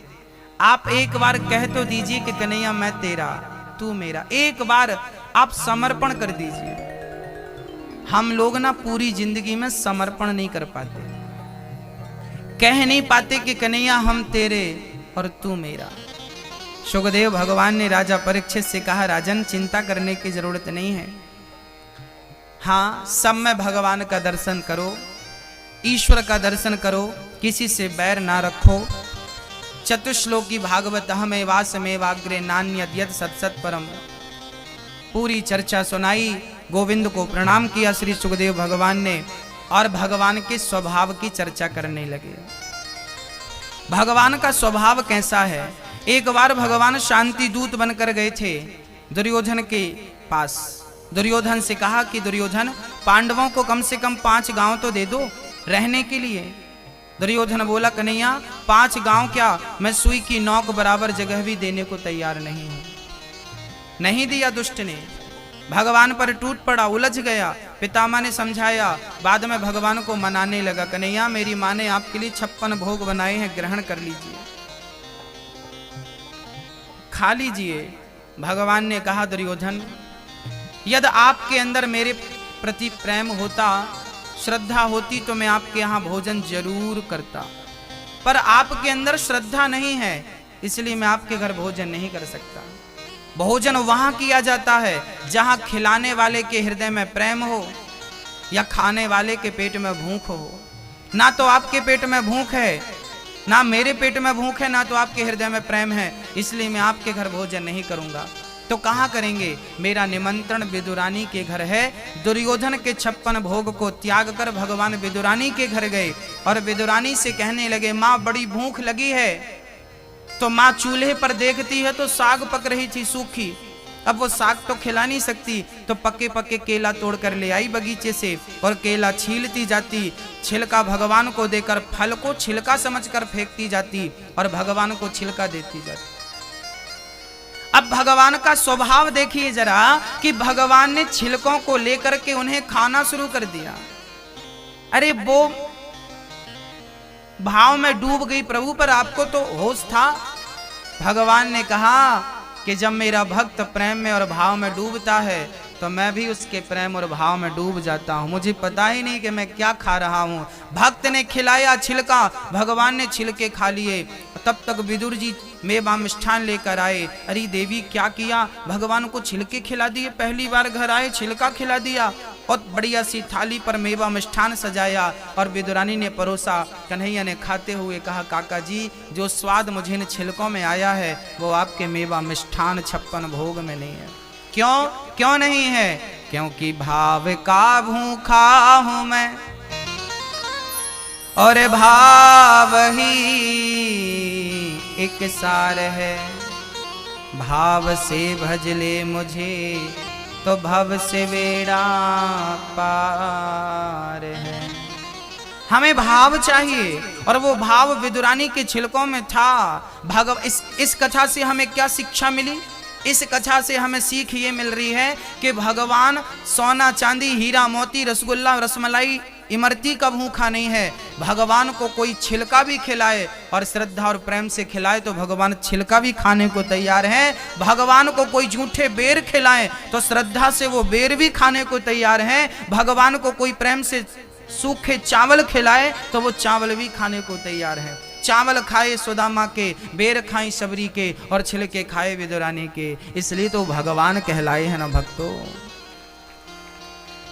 न जाने कौन से गुण पर दयानिधि रीझ जाते हैं, यही सदग्रंथ कहते हैं, यही हरि भक्त गाते हैं। कृपा की ना होती जो आदत तुम्हारी तो सुनी ही रहती अदालत तुम्हारी। गरीबों के दिल में जगह तुम ना पाते तो किस दिल में होती हिफाजत तुम्हारी। कन्हैया कौन करता हम पतितों पर कृपा? यदि आप कृपा ना करते तो हम पतितों पर कृपा करता कौन? हमें तो पता भी नहीं कि आप तक पहुंचने का मार्ग क्या है, साधन क्या है, नियम क्या है। ना यज्ञ करना आता, ना पूजा करना आता, भक्ति करना भी तो नहीं आता। हे प्रभु तारो ना तारो मर्जी तुम्हारी। तेरे दर पे आ गए हैं, बस आ गए हैं। अब पकड़ो ना पकड़ो, तारो ना तारो आप देखो। या तो डुबा दो या तो पार लगा दो। प्रभु हम तो शरण में आपकी हैं, हमें कुछ नहीं आता। ना पूजा करना, ना पाठ करना, ना यज्ञ करना, ना जप करना। अरे हम तो कामी क्रोधी लोभी प्राणी हैं, हमसे तो प्रेम करना भी नहीं आता। हम में कोई गुण नहीं है ना, हम में कोई योग्यता नहीं है। आपको पाने की जितनी योग्यता भक्तों में थी उनमें से 1% भी योग्यता हमारे भीतर नहीं है। हम इतने योग्य हैं ही नहीं कि हम अपने कन्हैया को प्राप्त कर सकें। मीरा कितनी योग्य थी, सब कुछ छोड़ दिया था और गोविंद का नाम गाती, इतना प्रेम करती। उस प्रेम का 1% भी हमारे भीतर नहीं है।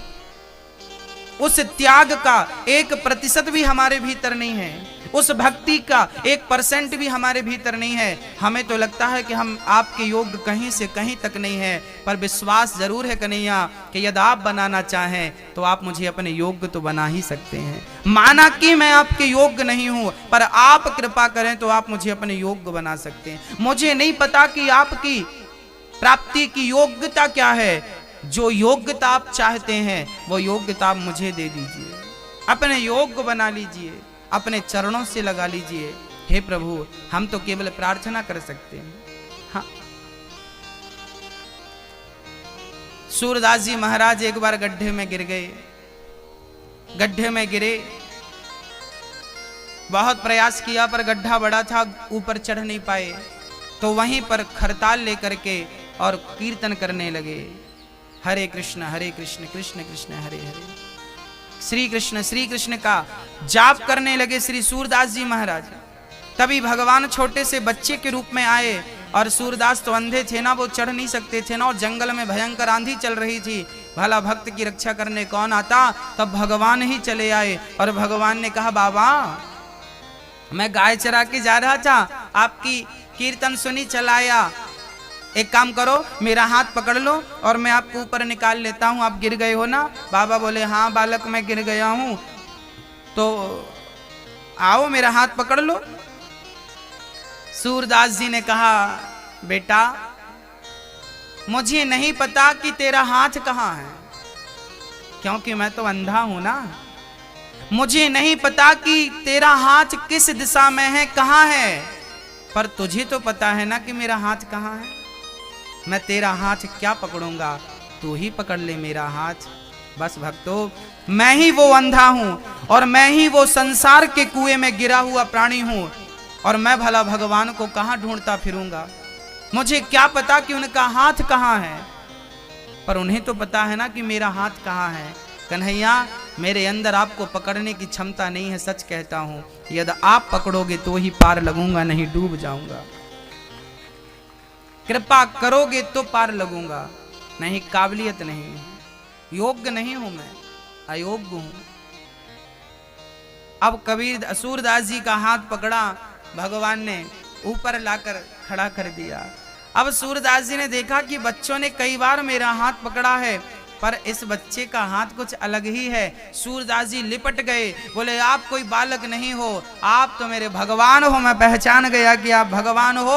और जब बालक, देखिए भगवान आपके आसपास हैं, अब पहचानना आपको ही पड़ेगा, पहचानना आपको ही पड़ेगा। हाथ पकड़ लिया सूरदास जी ने, लिपट गए उनके चरणों से।